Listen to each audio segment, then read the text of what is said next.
batia 4 horas de manhã, 4 horas de tarde. Comecei a sentir que a bola fazia realmente uma curva de 2 metros, 2 metros e meio. Sejam bem-vindos ao 54º episódio do Folha Seca. O convidado de hoje é Júnior Pedroso, fundador e CEO da Forcom. Júnior, seja bem-vindo à Folha. Obrigado pelo convite. Uma boa tarde aí para todos os seus espectadores, né? Seja via áudio, via vídeo. É um prazer muito grande entrar aí com um programa de Portugal, porque é um país que eu sou apaixonado e ainda tenho como meta de vida morar aí no Algarve, ou morar no Porto, ou Lisboa mesmo, porque meu sobrenome é português, Pedroso, né? Mas eu não sou cidadão português, infelizmente, mas eu sou apaixonado pelo seu país e é uma inveja muito boa, porque com certeza, com certa frequência, eu estou aí para comer uns bons mariscos e eu gosto muito do futebol português também. Eu estou sempre assistindo os jogos, até porque a gente está recheado de jogadores brasileiros, né? Sem dúvida, sem dúvida. A tua entrada no mundo do futebol foi inesperada, já que não tinhas qualquer vínculo com o mesmo e acabou por ser na altura um primo teu que trabalhava com o Wagner Ribeiro, o mais reputado agente do Brasil na altura, que em 2006 te abriu a porta para trabalhar com o Wagner. Inicialmente na organização do fluxo financeiro da sua agência e ainda também do fluxo do negócio da sua esposa. Antes, eras ainda diretor financeiro de uma empresa têxtil, mais de caráter familiar.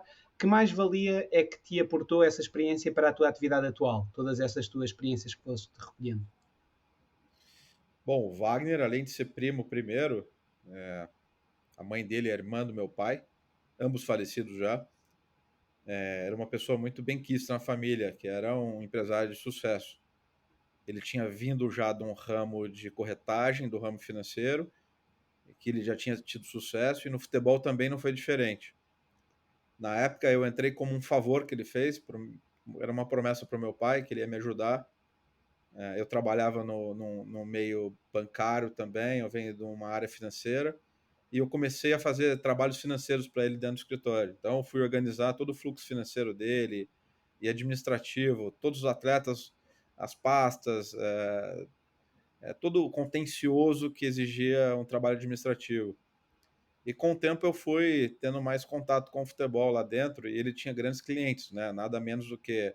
Eu não peguei o Kaká já tinha rompido, mas peguei o Robinho, peguei tinha relação com o França ainda, que era um jogador que tinha acabado de sair do Leverkusen, se eu não me engano, tinha ido para o Japão.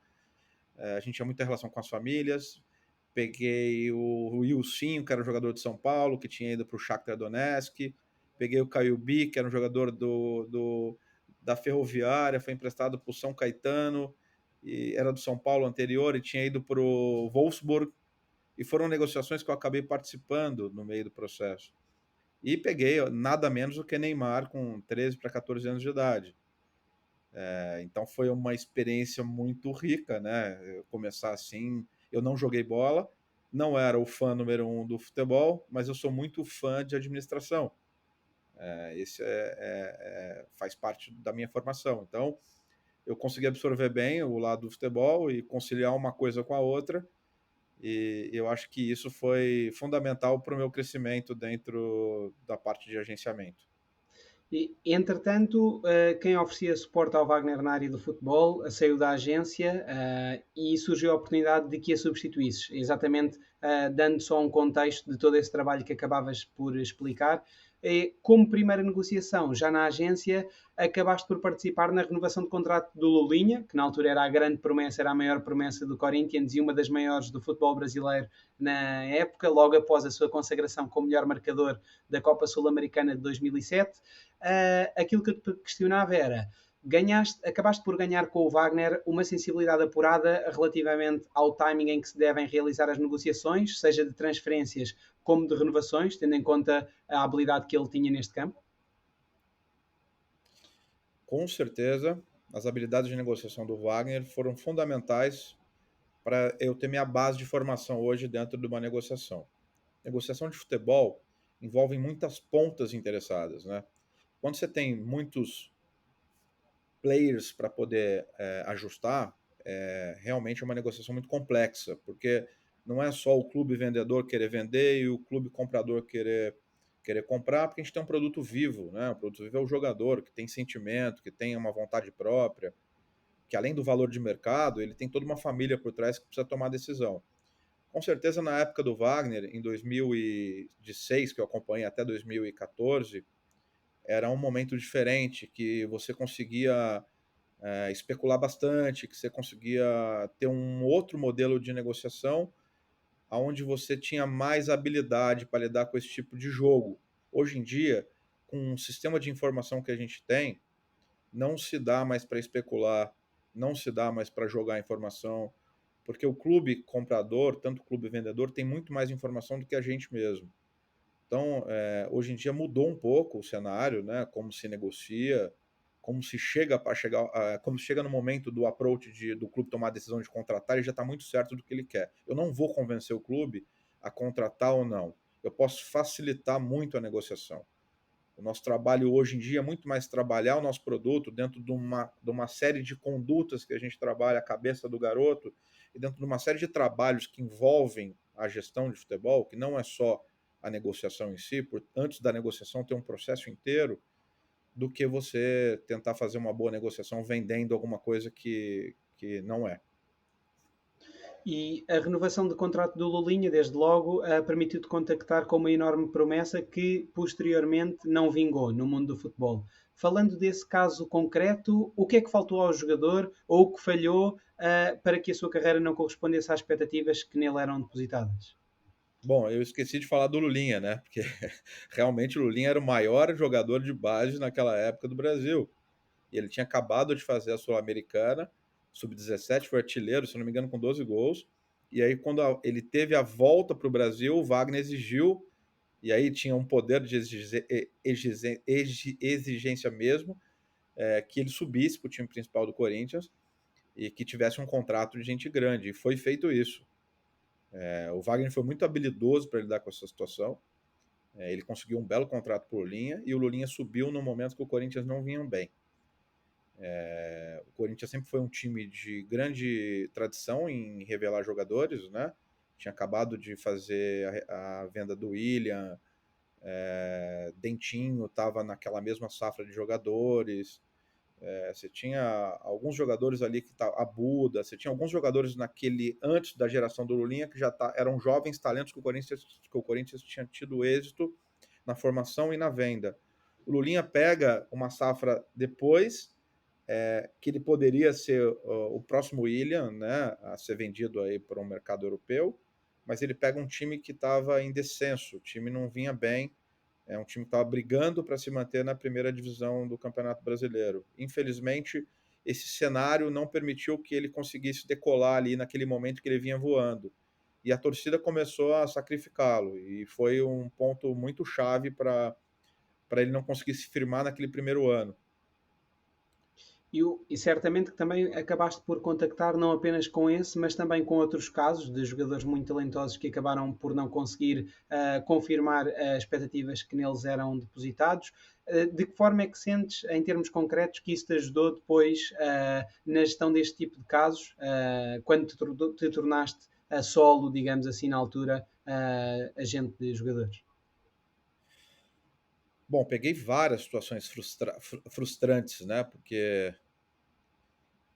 para se chegar num Neymar, você teve outros 1000 atletas que não deram certo, né?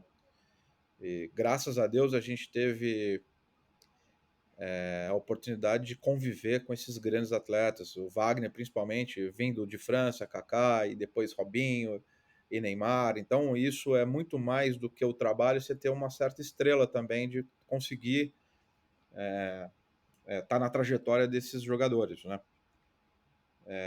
Em 2014, eu sentei com o Wagner, a gente entendeu por bem, ele estava indo para um direcionamento diferente do que eu acreditava, que era o correto, e a gente entendeu por bem seguir caminhos diferentes, mas numa relação muito saudável. Ele tem um método, ia continuar mantendo o método tradicional de negociar jogadores, porque ele é muito bom nisso, e eu acreditava que a gente precisava de muito mais do que só ser um broker de jogadores. Eu acreditava que a gente precisava participar mais da vida, da história e do complemento de trabalho que era feito de forma pontual. Cada jogador tinha o seu assessor de imprensa, cada jogador tinha o seu broker de negócios publicitários e aleatoriamente o mercado vinha atrás. Cada jogador tinha o seu coaching, cada jogador tinha o seu fisioterapeuta pessoal, e cada um conversava de uma forma diferente. Então a empresa não influenciava muito nesses setores, né, nesses segmentos. E isso era uma forma deles trabalharem, mas eu acreditava que a gente precisava mudar isso, porque eu via muita deficiência em todo o processo. Tinha muito gap, cada jogador tinha um tratamento diferente, cada jogador tinha uma forma de trabalhar a sua imagem diferente, e eu acho que isso era uma coisa que tinha que ser planejada dentro do escritório que cuida da carreira, porque com certeza a imagem ela é um complemento da gestão num todo, porque ela é um fator que agrega valor ou não, né? Então a gente conseguiu, nesse momento que eu fiz o acordo com o Wagner para poder tocar a carreira solo, eu fui para minha casa trabalhar de casa, porque eu não tinha um escritório, e trabalhei uns 6 meses em casa, tentando organizar o meu negócio. Veio um parceiro comigo, que trabalhava no Wagner, que foi o Agnaldo Rasquinho, que foi fundamental ali no meu processo de carreira solo. Depois, aos poucos, era o meu desafio construir a minha equipe. Quando eu saí do Wagner, a gente fez um acordo, eu cuidaria da imagem do Gabigol, o Lucas já não estava mais com ele, o Lucas foi um jogador que veio comigo na época, e também tive a sorte de ter no caminho um advogado que acabou virando meu sócio, que é o Cristiano Torelli, que me ajudou muito em toda a formatação do negócio. Eu tive um primeiro cliente que foi fundamental dentro do futebol, que foi o Gabriel Xavier, na época ele era da Portuguesa, e a Portuguesa não vinha pagando ele, estava com 6 meses de salário atrasado, a gente conseguiu fazer um negócio muito bem sucedido para o Cruzeiro. Do Cruzeiro ele foi emprestado para o Sport, para o Vitória, acabou sendo transferido para o Nagoya Grampus. Foi uma negociação muito bem sucedida, deu muito certo no Nagoya, e nesse momento encerra o contrato dele com o Nagoya, agora fecha o ciclo agora em dezembro. Mas esse foi o primeiro jogador genuíno que eu realmente negociei como carreira solo. E de lá para cá o meu desafio era montar uma equipe à altura do que eu queria para o nosso processo de gestão. E aí foi bem difícil, porque eu acertei bastante, errei bastante também, e hoje eu tenho certeza foi a melhor decisão que eu tomei, foi acreditar no meu negócio lá em 2014, e hoje eu tenho uma equipe muito competente. Assim, eu divido o sucesso da Forcon junto com todas as pessoas que estão envolvidas aqui dentro do nosso processo. Eles assimilaram bem a nossa política, assimilaram bem cada um dentro da sua competência, e a engrenagem ela roda muito bem, ela funciona de uma forma muito saudável. Há pouco falavas do Neymar, e a verdade é que acabaste por participar também na negociação do Neymar. Na altura estava a ser negociado com o Real Madrid e, inclusivamente, em conjunto com o Wagner, estiveste reunido durante uma semana inteira em São Paulo com várias pessoas do Real Madrid na sala de reunião durante todo o dia, almoçar juntos, sempre preocupados em dar atenção às pessoas do Real Madrid. A verdade, no entanto, é que esse negócio acabou por tomar outro rumo. Recordo-me até de ler uma entrevista do Neymar em que ele dizia, com cerca de 14, 15 anos, que o seu clube de sonho era o Real Madrid. O que é que falhou nesse caso em concreto? Bom, realmente a gente passou uma semana com alguns representantes do Real Madrid, uma experiência muito rica também, né? Estamos falando, com certeza, um dos maiores, ou o maior clube do mundo. Depois tive uma outra oportunidade de estar em Madrid em 2012 ou 11 com a família do Lucas, que era um jogador também que interessava para o Mourinho na época. Mas o Neymar, ele já tinha tido no Real, quando o Wagner vendeu o Robinho, ele foi até então tinha 13 anos para lá, e o Real tinha se apaixonado, ele ficou lá com o Wagner, ele foi treinar com os menores, e o Real ficou apaixonado e fez uma oferta para ele ficar lá. E a oferta financeiramente era incrível, era para eles morarem em Madrid, o Neymar ia ter todo o suporte necessário para virar um jogador do Real Madrid no futuro. Ele tinha 13 anos. E o Neymar, na época, não estava pronto. Ele queria voltar para comer, para estar com a avó, para estar com a tia, para comer as comidas do Brasil. Então, tinha sido uma tentativa frustrada até então do Real ali. E quando ele voltou para o Santos, ele já volta muito grande, né? E aí, quando o Wagner volta com ele como oferta do Real Madrid, o Wagner consegue realmente dar um status de estrela. E depois, nesse segundo momento,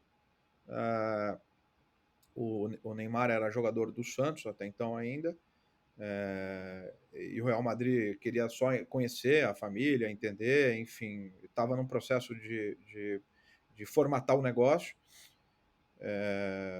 E depois disso, o Neymar fez uma viagem para os Estados Unidos e o Barcelona acabou o abordando de uma forma direta. Eu acho que foi até nessa viagem do jogo da seleção, depois dessa semana com o pessoal do Madrid, e o Barcelona acabou, acho que estrategicamente, convencendo ele que o caminho seria voar para Barcelona, e eles iam esperar o contrato dele vencer no primeiro momento, depois no segundo momento acharam melhor não deixar o contrato vencer, levar ele de forma antecipada e remunerar o Santos por isso. Eu acho que foi uma exigência do pai até para não deixar o Santos sem nenhum tipo de remuneração. Então, com certeza ali o Barcelona teve um poder de convencimento melhor dentro do negócio e como foi formatado, né? E acabou sendo um negócio muito bem sucedido, né? O Neymar se deu muito bem lá e, enfim, construiu uma história muito bonita dentro do ciclo que ele teve lá. E, por vezes, as transferências acabam por não ocorrer, não exatamente devido à negociação propriamente dita, mas sim devido à parte jurídica, do pós-negociação.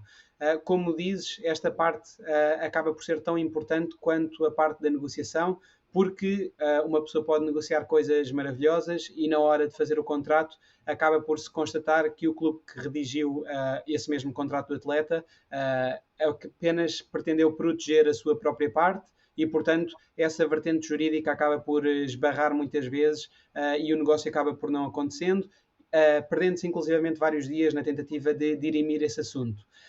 Naquela que também acaba por ser, como sabemos, outra negociação à parte, desta feita uma negociação jurídica. Muitas vezes, sendo vários os pontos que se têm de negociar, tem de se ceder bastante, não é? Para que o negócio aconteça. No fundo, irá depender essencialmente do grau de interesse que o clube tem na aquisição do jogador ou do lado do clube vendedor na vontade de o transferir, não é verdade? Acaba por ser aqui um jogo um bocadinho de ambas as partes. Bom, você falou uma coisa, você tocou um assunto interessante, né? A parte jurídica realmente ela costuma ser uma armadilha, aonde alguma parte se beneficia. E eu achava fundamental ter um advogado do meu lado o tempo todo. Mesmo que ele não tenha um cunho de negociador, mas juridicamente ele entender o negócio é muito mais fácil para ele formatar ou ajudar a formatar o contrato. Então, foi quando o Cristiano veio para o meu projeto e hoje em todas as minhas negociações ele está junto, como parte integrante, não só como advogado, também como negociador, mas também como advogado para formatar depois o contrato daquilo que foi desenhado. Em relação a outra questão que você me falou, são muitas pontas, né? Não é só o comprador e o vendedor que estão envolvidos. Às vezes o jogador tem o pai e tem a mãe, que são pessoas distintas dentro da família, às vezes são separados. Então são dois interesses diferentes. Às vezes o jogador tem uma mulher, tem uma família, tem filhos. Então essa decisão é tomada às vezes em muitas frentes. Às vezes o clube vendedor tem um sócio no projeto, às vezes tem um percentual econômico que é de um outro clube, que também, às vezes, dependendo da formatação do contrato, esse clube precisa dar anuência, se não for pago a multa. Então, você tem muitas variáveis que podem atrapalhar o processo de venda, né, o processo de transferência, e elas realmente têm que ser trabalhadas estrategicamente. Numa venda de um jogador, você tem às vezes 3 a 5 partes envolvidas, e são 3 a 5 partes que você tem que negociar de forma diferente. Você está falando com pessoas diferentes, com culturas diferentes, e você tem que ter uma forma de saber e habilidade de saber lidar com cada uma dessas pontas. Sem dúvida nenhuma. E, entretanto, deixando para trás então definitivamente a altura em que trabalhavas com o Wagner, decidiste fundar a Forcom, como sabemos, que é, no fundo é uma empresa não apenas de gestão de carreiras, mas também de marketing desportivo, e consideras mesmo que o ponto forte da empresa acaba por ser a gama completa de serviços que oferece aos seus agenciados, que acaba por ser do tipo 360 graus. Uma expressão que acabas por referir muito é que a empresa incorpora a cadeia de valores que agrega à construção de uma celebridade. Ou seja, falamos de alguém que será, à partida, uma referência para a população em geral e, portanto, é importante oferecer-lhe toda essa gama de serviços. Nesse pacote, que serviços considerarias como sendo os mais importantes, excluindo naturalmente o aconselhamento a nível da gestão de carreira e a negociação de contratos? Bom, a gente divide a nossa agência num pacote 360, mas ele é dividido em 4 pilares que são fundamentais para o nosso trabalho. Por isso que é o nome Forcom. Ele é dividido na parte de gestão de carreira, contratos. Isso envolve a parte de performance dentro de campo, e você tem algumas pessoas envolvidas nesse processo. Ele é dividido na gestão de saúde. A gente tem um consultor de saúde que ajuda tanto no pós-recuperação, tanto antes quanto cuidar da alimentação, cuidar do sono, cuidar de qualquer tipo de suplementação que o atleta venha fazer, principalmente na fase que ele está no processo de crescimento. A gente tem um coaching, que é uma pessoa responsável por lidar com conflitos, entender os conflitos, ajudar a família ou o próprio jogador. Isso dentro da parte de gestão de saúde. A gente tem também um trabalho de consultoria, quando o atleta chega num nível e status que ele quer montar um estúdio próprio para treinar em casa, para poder manter a manutenção do corpo. A gente tem um banco de dados de fisioterapeutas já, o formato do estúdio que ele tem que montar, os protocolos de trabalho que tem que fazer, o tipo de conexão que a gente tem com o clube para poder fazer um trabalho complementar, para não atrapalhar o trabalho do clube. Então a gente tem, até dentro da área de saúde, a gente tem uma pessoa responsável, um fisiologista, que ajuda a formatar todo esse processo. E na parte de marketing, a gente vai de ponta a ponta, desde a parte de educação, né, o media training, desde a parte de formatação dos conteúdos de mídia social. A gente vai orientando o jovem quando começa a trabalhar com a gente com 14, com 13, com 15 anos, vai educando a saber lidar com a sua rede social, e até ele num outro processo gerando negócio com a parte digital, se comunicando bem para manter uma relação mais próxima do seu fã, e partindo para a parte de relações públicas.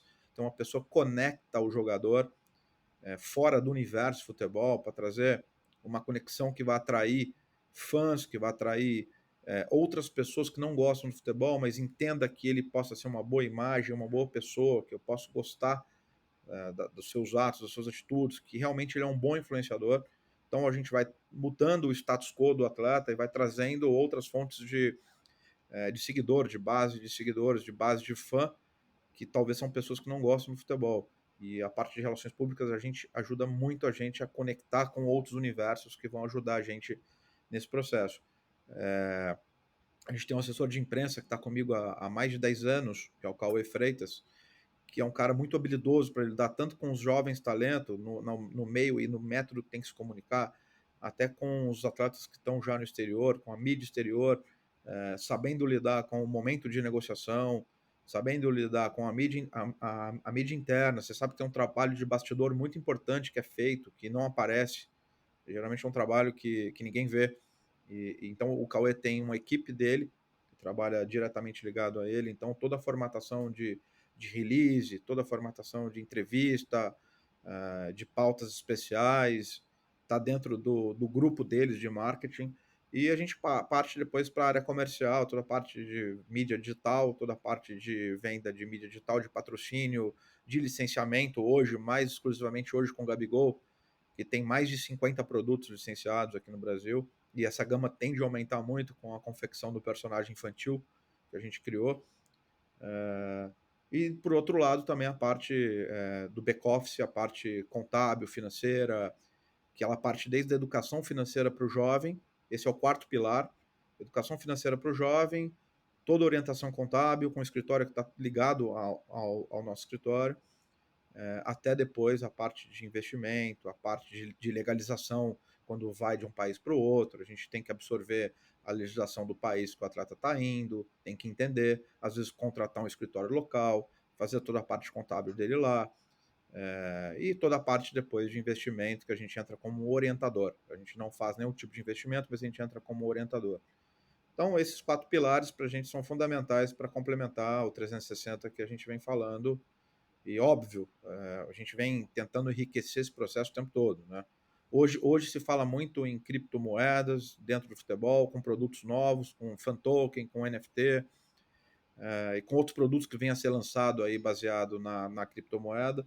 E é uma coisa que a gente está estudando juridicamente, que a gente está estudando as vias legais, que tipo de dano isso pode gerar para o atleta, qual o risco. E é um produto novo que a gente vai implementar e trazer esse tema para dentro e tentar entender o quão saudável é para a gente poder aplicar aqui com os nossos atletas, porque hoje já é realidade. Quando você vê clubes grandes como Manchester City, como o PSG, como o Real Madrid, trazendo para o Brasil o Corinthians, São Paulo, Atlético Mineiro, Flamengo, fechando esse ciclo de produto para trabalhar internamente o fan token, eu acho que isso passa a ser uma realidade e daqui a pouco vai ser uma realidade para os atletas, né? Então a gente está sempre tentando ser antenado aos movimentos que estão acontecendo dentro do mundo, né? E tentando trazer essas habilidades para dentro de casa para a gente poder atender os nossos clientes. Sendo que esses 4 pilares acabam por estar dependentes, não é, daquilo que o próprio atleta consegue entregar. Ou seja, consoante a imagem dos jogadores se vai projetando, a empresa vai entregando um tipo de serviço mais completo, precisamente porque, como afirmas, entregar muito mais do que o atleta vai fazendo em campo fica algo exagerado e acaba por incomodar o clube, os adeptos, ou seja, os torcedores, a imprensa. Sendo contudo a expectativa do jogador que entra na agência muito grande, como sabemos, os jogadores querem logo receber o mesmo tipo de serviço que recebem as grandes estrelas, sentem isso como um desafio, ou seja, a coordenação que é necessária entre demonstrar aos jogadores que a agência proporciona a melhor oferta de serviços para si e, ao mesmo tempo, mostrar ao jogador que esses serviços devem ser providenciados de forma progressiva? Muito boa pergunta. Geralmente, quando o atleta entra jovem aqui, com 14 para 15 anos, ele entra com essa expectativa de ter todo esse pacote de serviço que a gente entrega, né? E isso realmente a gente faz de forma gradativa. Eu não faço de forma gradativa ele ir crescendo por idade. E a hora que ele estiver no sub-17, a gente faz um pacote de serviço. Olha, a hora que ele está no sub-20, um pacote. A hora que ele está no profissional, outro. A hora que ele vira uma estrela, outro. Não. A estrela, às vezes, tem 15 anos, tem 14 anos. E você tem que saber identificar aqui dentro quem são os atletas que têm um perfil mais dinâmico e que gosta de trabalhar a imagem e que realmente ele desfruta naturalmente como um influenciador natural. E isso vai passar a ser um influenciador dentro do clube, depois ele vai transcender a imagem do clube, vai começar a ser um influenciador fora. Então, a minha equipe de marketing identifica esses atletas. A gente tem até um menino do Palmeiras que se chama Guilherme. Ele é um influenciador nato, tem 13 anos de idade. E você vê que ele já joga na categoria acima, então, tanto dentro do campo quanto fora, ele é um jogador diferente, que tem que ser trabalhado com um carinho e com um cuidado diferente. Então, óbvio que a equipe já identifica isso, já começa a antecipar alguns níveis de entregas diferentes. Conexão dele com outros ídolos dentro do clube do Palmeiras, um trabalho diferente de mídia digital, tentar trazer a marca dele Puma, tentar trazer a Puma dentro do circuito para ver se a gente pode fazer algum tipo de ativação junto. E óbvio, ele tem que também entregar dentro de campo. Se ele entrega em campo, fica desproporcional a entrega fora. E aí realmente você falou uma coisa interessante. Você começa a incomodar o clube.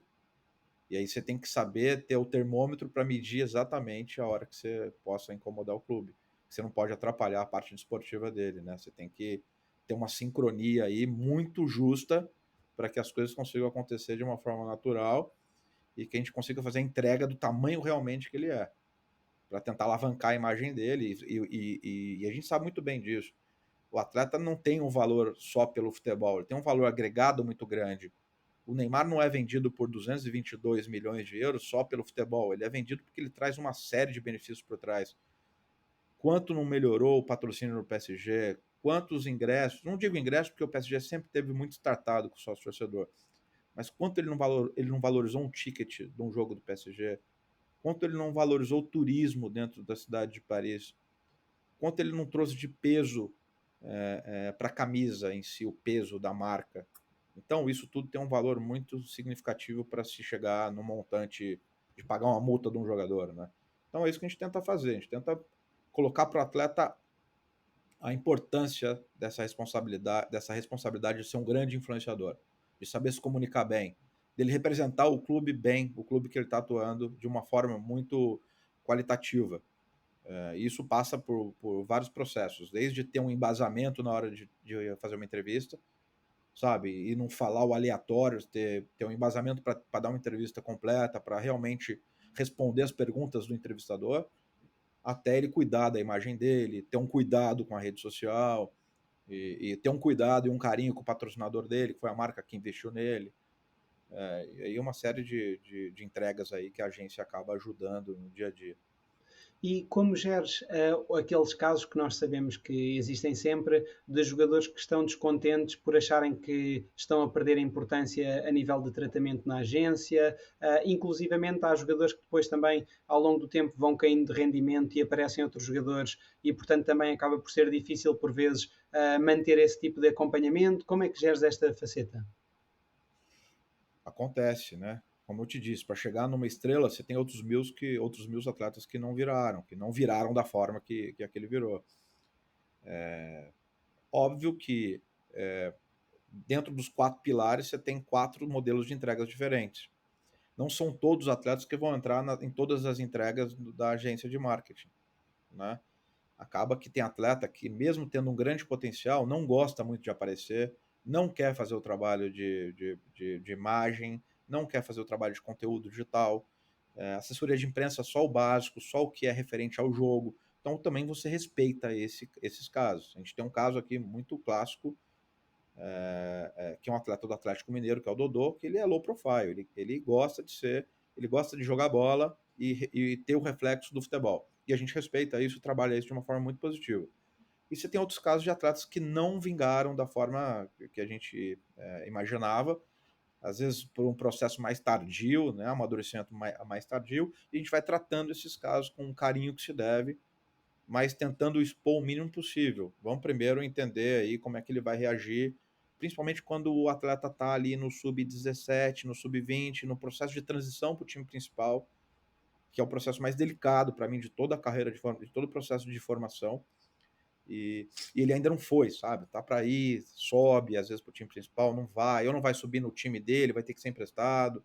Então a gente tem um cuidado e um carinho de não expor esse tipo de atleta e dar o carinho que ele precisa. Às vezes ele precisa de uma conversa, de uma orientação, e aí entra o trabalho do fisiologista, aí entra o trabalho do coaching, aí entra o trabalho do agente.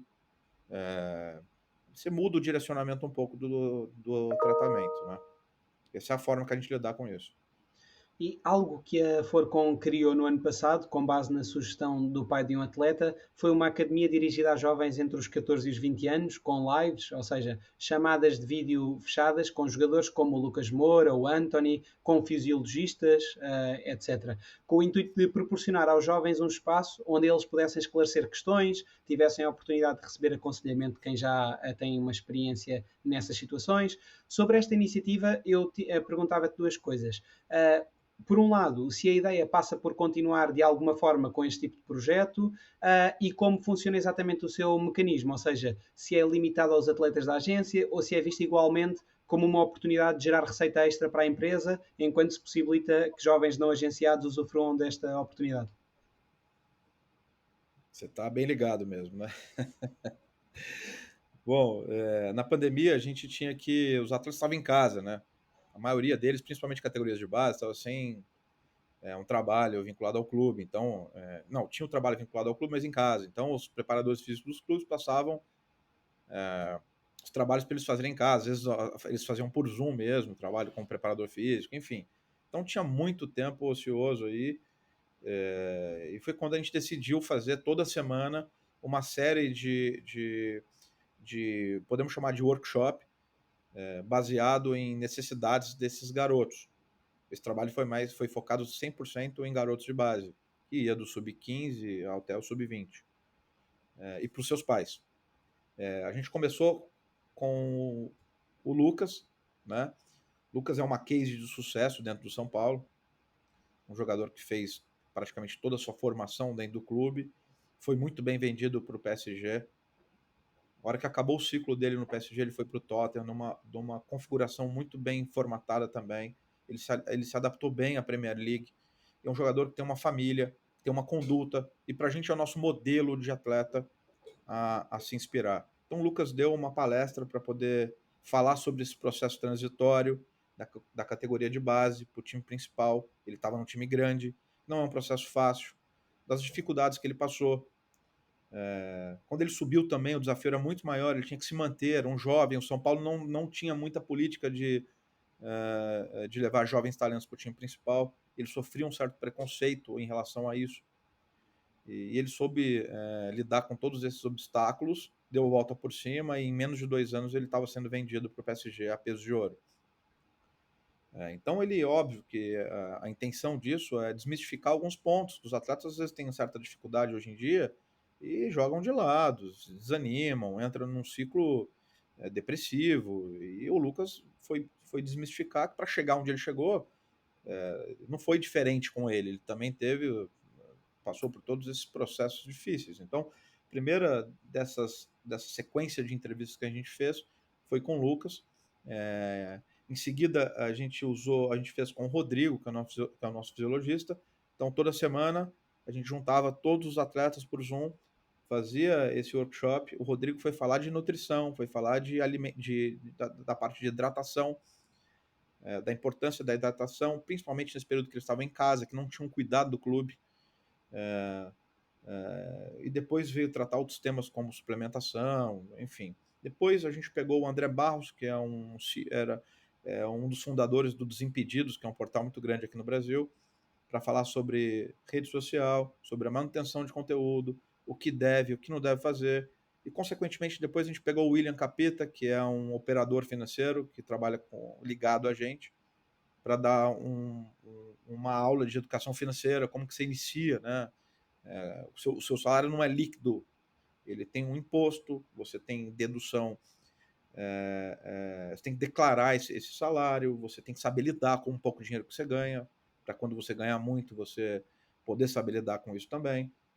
Então o William deu orientação financeira, tanto para os meninos quanto para os pais, e depois, consequentemente, depois veio o Anthony, era uma case muito recente, né? Tinha acabado de ser vendido para a Ajax, então os meninos se identificam até um pouco mais. E depois teve algumas outras palestras aqui que eu não estava vindo na cabeça. Isso foi um trabalho que durou uns 2 meses e meio, foi muito bom, os meninos gostaram muito, e é um projeto que a gente quer estender.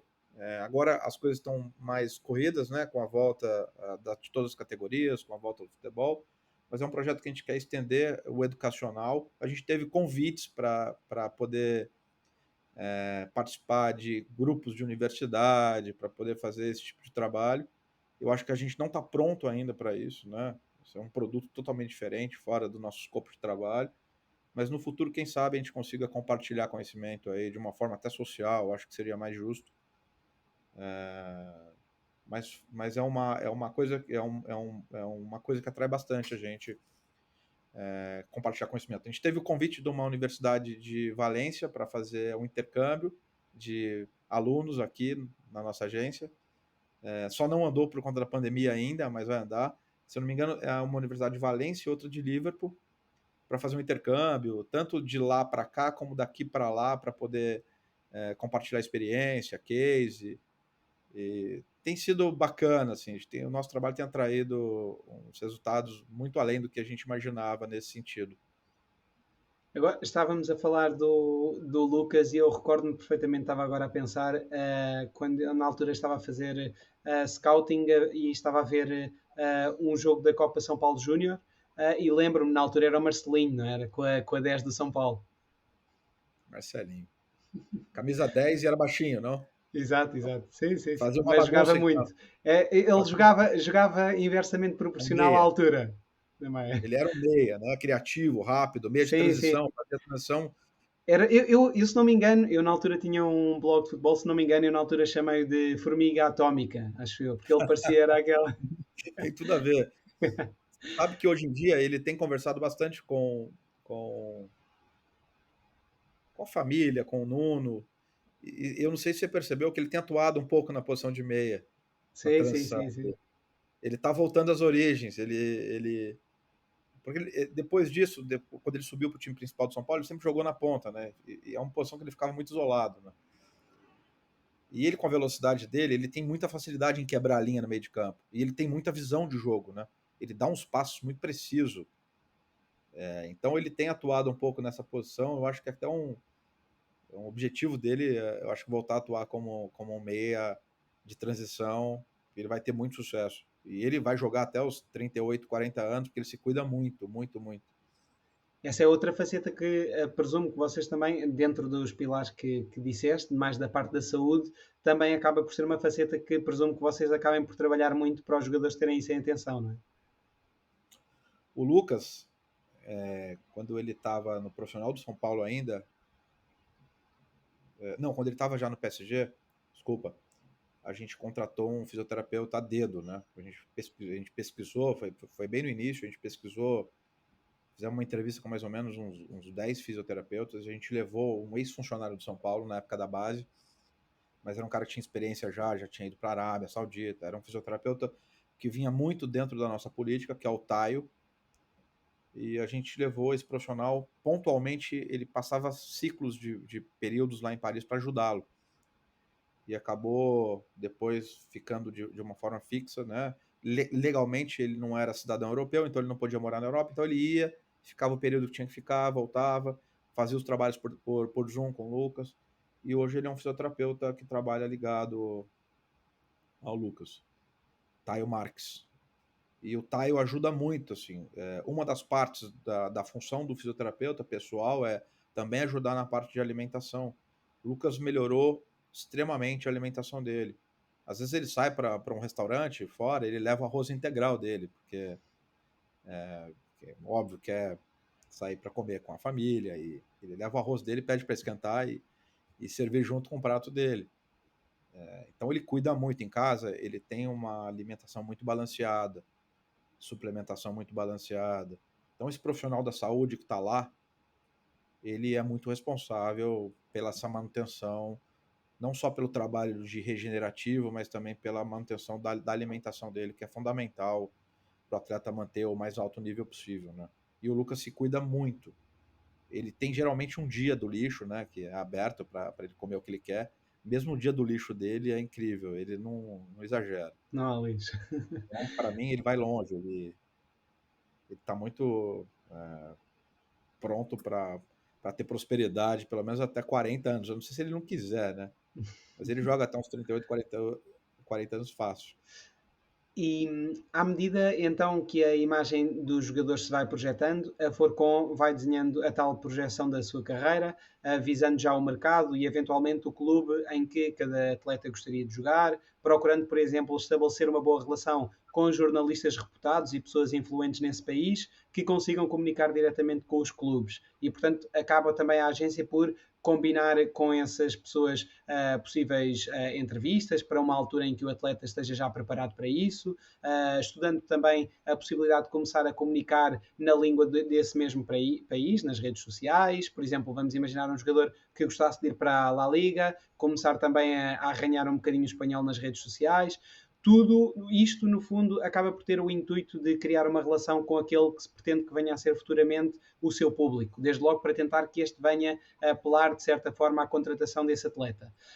Falando agora de casos concretos, a transferência do Anthony para o Ajax, havia duas possibilidades efetivas na altura, não é? O Ajax e o Dortmund. Chegaram a fazer algum tipo de trabalho que visasse estes mercados, o holandês e o alemão, ou foi algo que surgiu mais pela oportunidade do mercado? Bom, voltando um pouco, a gente tem dentro do futebol uma parte de análise, né? Análise de mercado e análise de dados.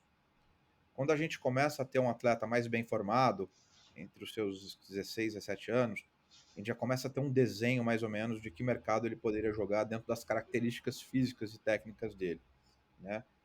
Então a gente discute, senta com a família, discute a projeção, o que eles pensam.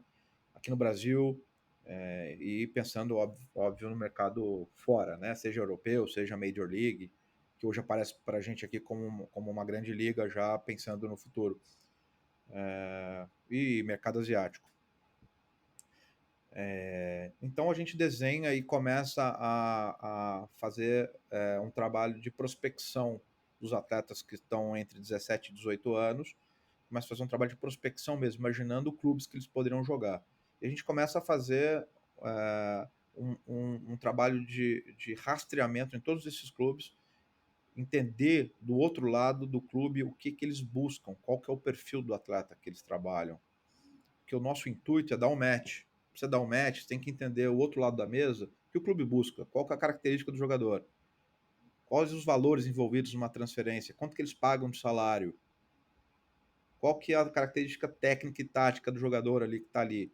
Quando a gente tem um jogador nesse perfil, a gente dá um match, então eu já vou meio certeiro trabalhar o jovem talento nesse clube.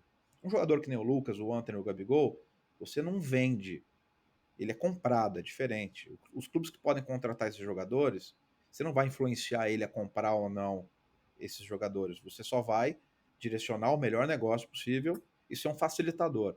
Um jogador jovem, você vende. Você pode alimentar os clubes com informações que ele não tem, às vezes, não está no banco de scouting deles, isso. Então, esse tipo de jogador, a gente começa a jogar pílulas dele na mídia local, né? Notícias, você começa a falar direta ou indiretamente com o clube, possível comprador, você começa a alimentar quando tem um bom jogo, você começa a criar uma relação do clube com esse jogador, para o jogador estar no banco de dados do clube ali e tá no radar do clube o tempo todo. Então, esse é um trabalho que a gente faz com muita sabedoria para poder aproximar. Eu tenho um jogador no São Paulo agora que é um monstro, que chama Natan, lateral direito, acabou de subir para a equipe principal. Possivelmente daqui a um mês você vai ver ele jogando. É um monstro, ele tem 1,83 m de altura, ele é um lateral direito que não se vê há muitos anos, eu mostrei o vídeo dele pro Lucas, pro Antony, que ficaram encantados, falaram assim, eles não são da mesma geração. Falou, esse menino vai durar anos na seleção brasileira. Então, quando você identifica um potencial desse, já começa a trabalhar lá fora a imagem dele, pensando no futuro. Daqui a pouco eu vou te atormentar aí em Portugal para soltar uma notícia dele bacana, falando da performance dele. Por quê? Porque isso vai atrair os olhares dos clubes para ele. Né? Quando eu vou numa reunião num clube, eu falo dele. Mesmo que seja no final da reunião, mas eu mostro o material dele, que é encantador. Então, o nosso trabalho está muito ligado nesse ponto, né, de fazer aproximação. É um Tinder da vida esportiva, porque você tem que ter o match ali para poder acontecer o negócio. E depois se discute todas as questões econômicas. Mas antes você tem que ter um match. O clube tem que olhar e falar assim: não, me encanta esse jogador, ele vai jogar aqui e eu preciso trazer esse jogador, seja por um projeto esportivo ou por um projeto financeiro. E a outra pergunta sua foi? Eu estava a questionar em relação ao Ajax e o Dortmund, se neste caso a Forcon teve a oportunidade de fazer algum tipo de trabalho também, seja nas redes sociais do jogador, seja de alguma forma a querer aproximá-lo desses mercados, através da língua local ou da cultura ou algo assim, ou se não, ou se foi o clube que veio manifestar o interesse e a coisa acabou por se desenrolar assim. A gente chegou a fazer umas entrevistas com o Antony na época. Começamos a já dar essa importância para a mídia internacional, né, para os veículos internacionais. Eu acho que a gente fez uma na Espanha com o AS, a gente fez na Inglaterra com a 442, se eu não me engano. A gente fez umas 5 entrevistas internacionais porque o nome dele já estava muito associado à transferência. No caso do Dortmund, foi o interesse deles, eles gostam do Antony, só que tinha na lista de prioridade, eles tinham o Haaland por trás, que era o target deles principal ali, eles acertaram, levaram o Haaland, é um projeto muito bem sucedido, e eles estavam mais focados nessa operação, e o Ajax já tinha tido um contato com a gente há um ano atrás. Quando o Ajax foi jogar contra o Tottenham lá em Londres, a gente tinha tido o primeiro contato com o Overmars. O Overmars já tinha uma relação com São Paulo, do David Neres, né? Eles tinham um contato recente. Então o Ajax já vinha paquerando há muito mais tempo, só que deu uma esfriada no processo. E nesse meio tempo, além do Dortmund e Ajax, a gente sentou com outros 10 clubes que queriam entender o projeto Antony. Então o Antony foi um jogador que abriu muitas portas, muitas reuniões, muitas viagens, e eu acho que a gente fez uma escolha muito assertiva, o Ajax, porque realmente foi um time que ele conseguiu fazer o processo transitório dele de uma forma muito, muito positiva. O Ajax trabalha isso muito bem, dá muita liberdade. O Antony se sente em casa hoje. Hoje, nessa segunda temporada, parece que ele já é um veterano de Europa. E com certeza o Ajax fez muito bem o papel deles. E eles sabem que daqui a pouco o Antony vai receber uma grande oferta. E possivelmente também é o objetivo deles que ele siga o processo da carreira dele. Né? Espero que ele traga esse ano uma Champions League aí pro Ajax. Quem sabe. Seria histórico, seria histórico. Interessante, só nesse caminho aí, no meio da negociação com o Ajax, o Lucas tinha feito os 3 gols que tinha eliminado o Ajax da Champions League. E a gente teve que saber lidar com isso na frente do Overmars.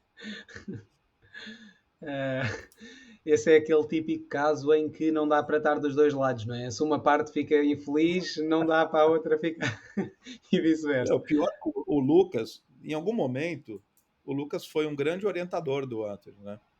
Quando ele estava aqui ainda.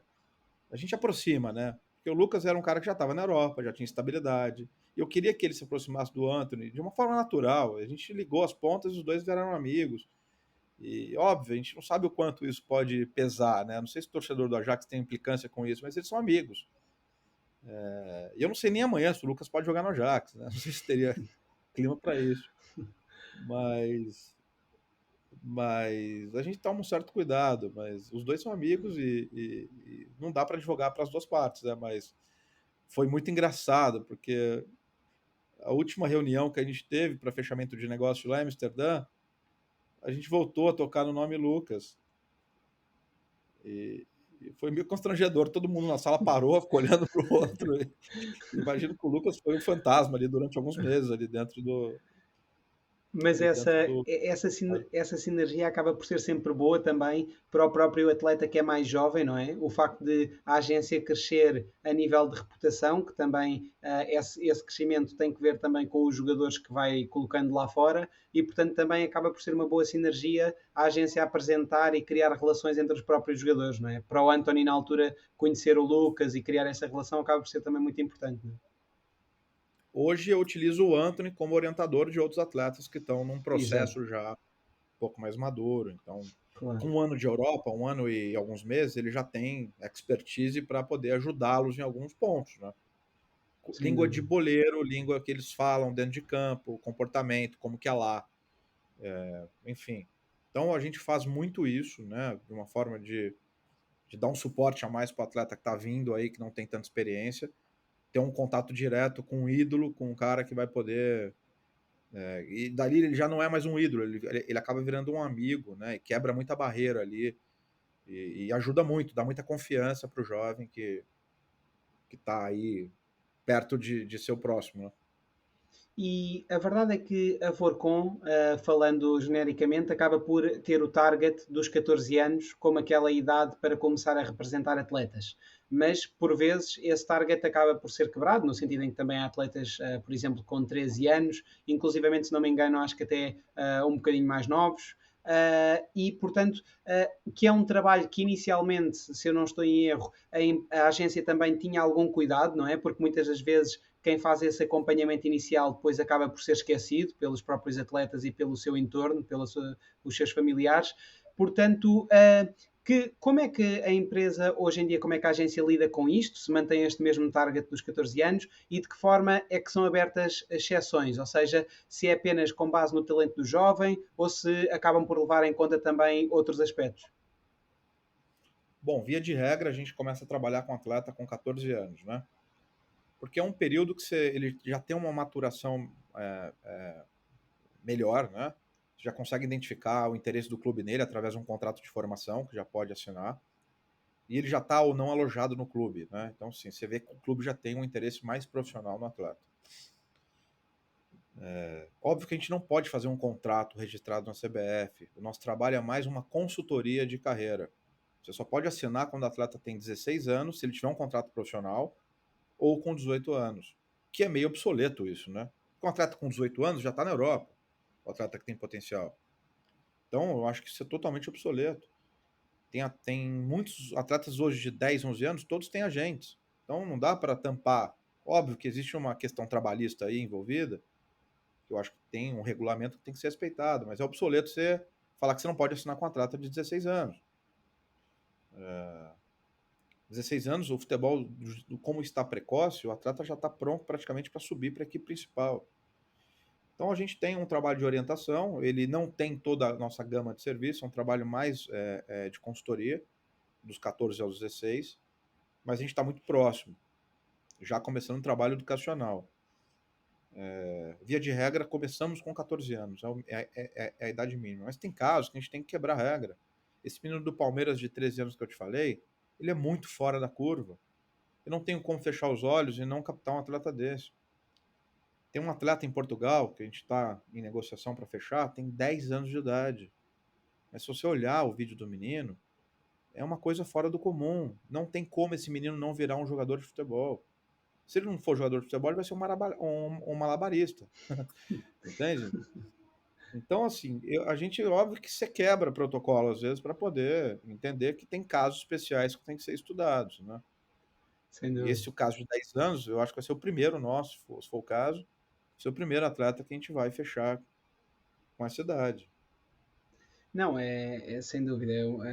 Tendo em conta como está o mercado, podem-se criar todas as regras, mas a verdade é que uma coisa é criar as regras, outra coisa é cumpri-las, não é? Porque o mercado é o que é e, na verdade, um atleta, um jogador de futebol com 16 e 18 anos é o que corresponde a uma pessoa numa atividade normal com 28 ou 30, provavelmente. Portanto, estamos a lidar com dois mundos diferentes. O Gabigol é muito precoce. Com 16 anos, ele estreava na equipe principal do Santos. Imagina, com 14 anos, ele já era artilheiro de tudo quanto é tipo de categoria de base. Então, como é que você vai pensar em trabalhar com o Gabigol a partir dos 16 ou 18 anos? Com 18 anos, ele já estava praticamente na Inter de Milão. Exato. Exato, exato, sem dúvida. E no começo de 2020, a Forcon mapeou 14 clubes dentro do seu raio de alcance, de acordo com as suas bases, ou seja, 10 clubes no estado, dentro da região do estado de São Paulo, cuja capital acaba por ser a sede da agência, e 4 na região Nordeste, sendo a base a cidade de Salvador. Sobre esses clubes, a vossa base de informações é enorme e acabam por ter sempre a preocupação de ter essa base sempre atualizada, com todos os dados dos jogadores entre os sub-14 e sub-20, classificam-nos inclusivamente por idade, por agente. Dessa forma, acabam por criar aqui e conseguir perceber que jovens talentosos é que não têm agente, sendo que, como hoje em dia também têm uma carteira atual bem recheada, bem qualificada, recheada no sentido de sua qualificação, de jogadores, acabam por conseguir atrair boas promessas que vão diretamente ter convosco.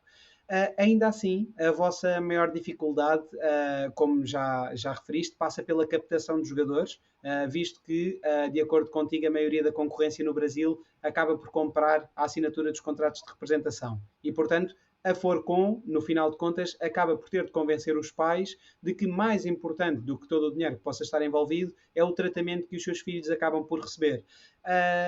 O crescimento da agência para outros estados será progressivo, naturalmente, mas eu perguntava-te se para que estados é que gostarias que a agência se expandisse e porquê? Que motivos é que poderão estar na base dessa opinião? Bom, a gente tem realmente um trabalho mais intenso com esses 14 clubes dentro do Brasil. São clubes que têm um belo trabalho de formação, são clubes grandes, são clubes que exportam muito bem jogadores. A gente tem uma pessoa, um colaborador dentro do Nordeste que cuida de toda a plataforma a Nordeste para a gente. E todos os outros estão aqui em São Paulo, um com mais frequência no Rio de Janeiro. Ele está de 15 em 15 dias no Rio, que é um mercado que a gente quer atuar de uma forma mais agressiva.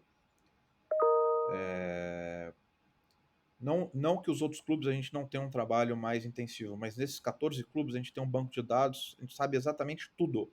Tudo que tem que saber de todos os jogadores que a gente quer, que a gente acompanha, que está dentro do nosso radar. Então, nessa outra questão da prostituição do mercado, virou um negócio para o pai do jovem talento cobrar para você fechar o contrato de procuração para poder trabalhar para o filho dele. Eu acho isso totalmente errado. Não enxergo isso positivamente, porque virou um comércio mesmo.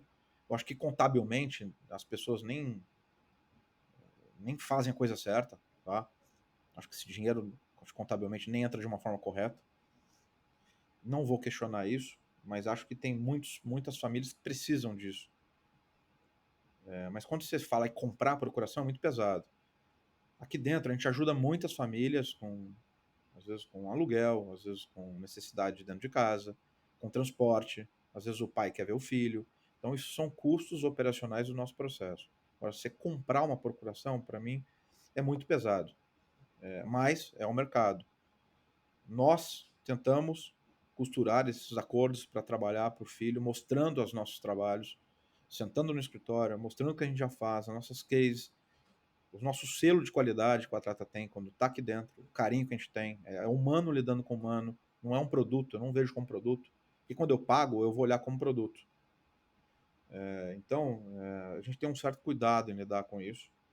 Não digo que eu nunca vou fazer, porque se um dia isso legalizar, tiver um fundo exclusivamente para essa finalidade, uma forma profissional, bem gerida, com governança, eu posso até pensar em trazer esse modelo aqui para dentro. Mas dessa forma que é feita, não. Porque muitas dessas pessoas que pagam não têm competência para administrar a carreira. Não tem condição de administrar a carreira. Por isso que paga altos valores. E penso eu que isso é prejudicial para a família, porque entra num ciclo vicioso. E a cada ciclo de contrato, o pai já conta com esse dinheiro. Então ele já não está mais preocupado com a carreira do menino, que ele possa, o potencial que ele tem, possa vir trazer negócio para negócios econômicos. Ele está muito preocupado mais com o ciclo do contrato. E quando você tira o foco da carreira, é perigoso. E óbvio, quem paga está amarrando ali o processo. E quem perde amanhã, quando tem um grande talento, com certeza o grande talento está muito amarrado ali dentro do que ele vendeu. Então isso me preocupa muito, esse modelo. Enfim, a gente sabe o que acontece, não vou citar nomes e não quero expor ninguém, mas é um modelo que a gente tenta evitar ao máximo entrar. Mas é mais difícil, é uma concorrência desleal quando você não compra a procuração. Uma concorrência desleal. E aprofundando as dinâmicas do mercado brasileiro, esta alteração de se poder fazer contratos de representação com a duração máxima de 3 anos, em vez de 2 anos, presumo que isto também dê outra liberdade, não é? Porque 2 anos acaba por ser um crescimento de 50%, não é, da duração. Como é que vês isto? Achas que ainda assim, na tua opinião, o ideal seria ainda mais, um período ainda maior? Achas que este é o período indicado? Eu acho que 3 anos é um período muito bom para a gente poder mostrar que tem valor. A gente poder mostrar as nossas valências dentro do processo de gestão. 2 anos é muito rápido, você não consegue fazer tudo que tem que ser feito, principalmente às vezes no estágio que o jogador está, né, na categoria. E 3 anos a gente consegue agregar melhor. Por outro lado, pensando na cabeça dos pais, é muito tempo se o trabalho é ruim. Eu acho que poderia se fazer um contrato sim, de 3 a 4 anos, desde que o objeto do contrato fosse muito mais claro. E o empresário tivesse que prestar conta de tudo que ele colocou ali no contrato, entende ou não? E tivesse uma cláusula muito clara de rescisão, caso ele não cumpra aquilo. Então, eu acho que isso é muito aberto, assim, o cara conhece, eu faço gestão, mas o que é a gestão? Dar uma chuteira para o atleta, acompanhar os jogos, viajar com a família? Gestão é muito mais do que isso. Né? Mas de que forma é que isso poderia ser, de certa forma, mapeado? Ou seja, de que forma é que poderia ser controlado? Em que tipo de situações é que pensas quando dizes que poderia ficar escrito por contrato e... Eu acho que pode estar mais claro no objeto do contrato as entregas que o agente vai fazer. Que ele possa dividir essas entregas. Enquanto ele está na categoria sub-15, depois quando está na categoria sub-17, na sub-20, óbvio que o cara vai colocar no objeto do contrato dele o que ele realmente entrega. E a família está olhando aquilo, entendendo, realmente ele entrega isso aqui. Então estamos satisfeitos se ele cumprir isso. Agora, no contrato de hoje é muito genérico. Então, a família não consegue rescindir o contrato, e o empresário, às vezes, também, o pai fica preso naquele contrato de 3 anos, às vezes, e o cara já não é mais útil. Ele era útil no sub-15, mas quando o menino chega no sub-17, a agência já não consegue mais entregar o que ele precisa. Quando ele chega no sub-20 ou quando ele chega no profissional, a agência não consegue. Então, esse ponto pode ser a intersecção para chegar num acordo decente. O quanto a sua agência consegue me entregar e até que ponto. Para que se haja um consenso amanhã, olha, você não consegue mais atender a expectativa da família. E aí tem muita ruptura aí no caminho por conta disso. Né? O que acontece a maioria desses agentes pequenos que não tem condição ou não tem uma estrutura, às vezes tem até preparo para fazer, mas não tem uma estrutura, ele acaba fazendo parceria com outros agentes para poder compartilhar a gestão, né? E na fase de captação, têm escapado já alguns jovens jogadores para a concorrência, à Forcon, contrariamente ao que ocorre com os jogadores da vossa carteira. Até à data ainda não perderam ninguém. Estão preparados para isto? Pergunto isso porque mais tarde ou mais cedo, como sabemos, toca a todos, não é? Todos os agentes acabam, por muito grandes que sejam, acabam por perder sempre algum jogador. Isso é algo que a agência está consciencializada? A gente entra, a gente entra numa disputa para captar um cliente sabendo de todos os riscos, né? E também a gente sabe que não é o melhor em tudo. Às vezes posso ser muito bom para o Lucas, mas não sou bom para outro jogador, porque às vezes não é o estilo de trabalho que favorece a carreira de jogador X. Então tem muitos casos que a gente perde. E é saudável, essa disputa é muito saudável. A não ser quando envolve dinheiro, que eu acho que é prejudicial, mas o dinheiro também, por outro lado, às vezes tem uma família muito necessitada e não enxerga tanto futuro no filho, não sei, sabe? Às vezes pode ser importante o dinheiro para poder suprir uma necessidade imediata. É muito difícil, né, essa questão, né? Porque se envolve uma questão cultural e social também, né? Mas tem muitos casos que a gente perde, sim. Óbvio que a gente fica bem chateado, porque são atletas, quando a gente mapeia que a gente vai atrás, são atletas que realmente a gente já desenha um projeto, já imaginando o futuro dele, mas tem muitos casos que a gente perde. E a gente tem que entender. E tem muitos atletas da nossa carteira que às vezes acaba o contrato e, por bem, as partes acham que a gente não vai poder agregar mais. Lá atrás era um projeto bem sucedido e hoje não aconteceu. Não deu liga mais. Então, quando encerra o contrato, a gente entende por bem, em consenso com o atleta sempre, em ele partir para outros caminhos. Às vezes pode ser que outros agentes sejam melhores. Então acontece. A verdade, Júnior, é que, como dizes, uma vez estabelecida uma relação com um atleta e a sua família, baseada num contacto diário, tudo muda, não é? O atleta consegue aí ver o trabalho que é feito e isso, espera-se, acabará por transmitir-lhe confiança.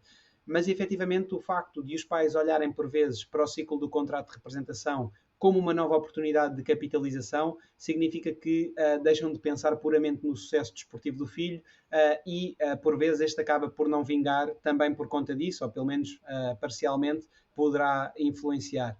Apesar de às vezes conseguirem convencer esses pais, não sucede vocês mesmos mudarem de ideias durante esse convencimento, ou seja, desistirem de fazer esse esforço ao perceberem que existe uma excessiva interferência dos pais e a confusão destes relativamente àquele que deveria ser o foco, que é o crescimento desportivo do filho? Um dos pontos do nosso processo de avaliação, a gente tem um processo de avaliação, o scouting, que está diretamente ligado ao atleta, ele tem que ver 3 jogos do atleta, 3 jogos inteiros e recentes, de no máximo 6 meses, mas além de avaliar a parte técnica e tática do jogador, a gente avalia a parte psicológica também, comportamento fora de campo, tem uma avaliação rígida. A gente analisa tudo, rede social, a gente analisa o entorno dele, pega a referência, e a gente analisa também a família, como é que é a família em si, como é que são os pais. Porque o pai, ele pode ajudar muito, e todos os pais sabem aqui a importância que tem no processo de gestão, eles são parte integrante da gestão. Ou pode atrapalhar muito também. Porque o filho está totalmente ligado e é leal ao pai. Então, se o pai não ajudar, o filho também vai cair numa decadência aí com uma má orientação. Então, óbvio que esse processo de avaliar a família, para a gente, é tão importante ter um peso igual do que a parte técnica, tática e psicológica do atleta. Isso a gente tem trazido cada vez mais um relatório mais completo aqui para entender com quem que a gente está lidando. Porque tem que ser uma E, família de bem, tem que corresponder com a nossa política, tem que ter os valores que a gente tem. Então, isso tudo é muito importante para o processo dar certo, né? tem de fazer também o tal match, não é? Que falavas há pouco, também tem de... E uma vez fechado um jogador, ele passa da pasta prospecção para a pasta cliente de base, pertencendo já à agência. A partir desse momento, a Forcon começa a estudar várias ativações com ele. Falavas, por exemplo, da Puma, no outro caso, não é? Socorrendo-se para isso de uma entrevista feita aos jogadores, ao jogador, neste caso, pelos scouts que o identificaram e pela equipa de comunicação, que dura aproximadamente 2 horas e na qual se procura extrair a maior quantidade possível de informação. Este funcionamento está pensado apenas para os jogadores jovens ou têm previsto o mesmo procedimento para jogadores mais velhos e já consagrados que venham a entrar futuramente na Forcon? Para todos os jogadores.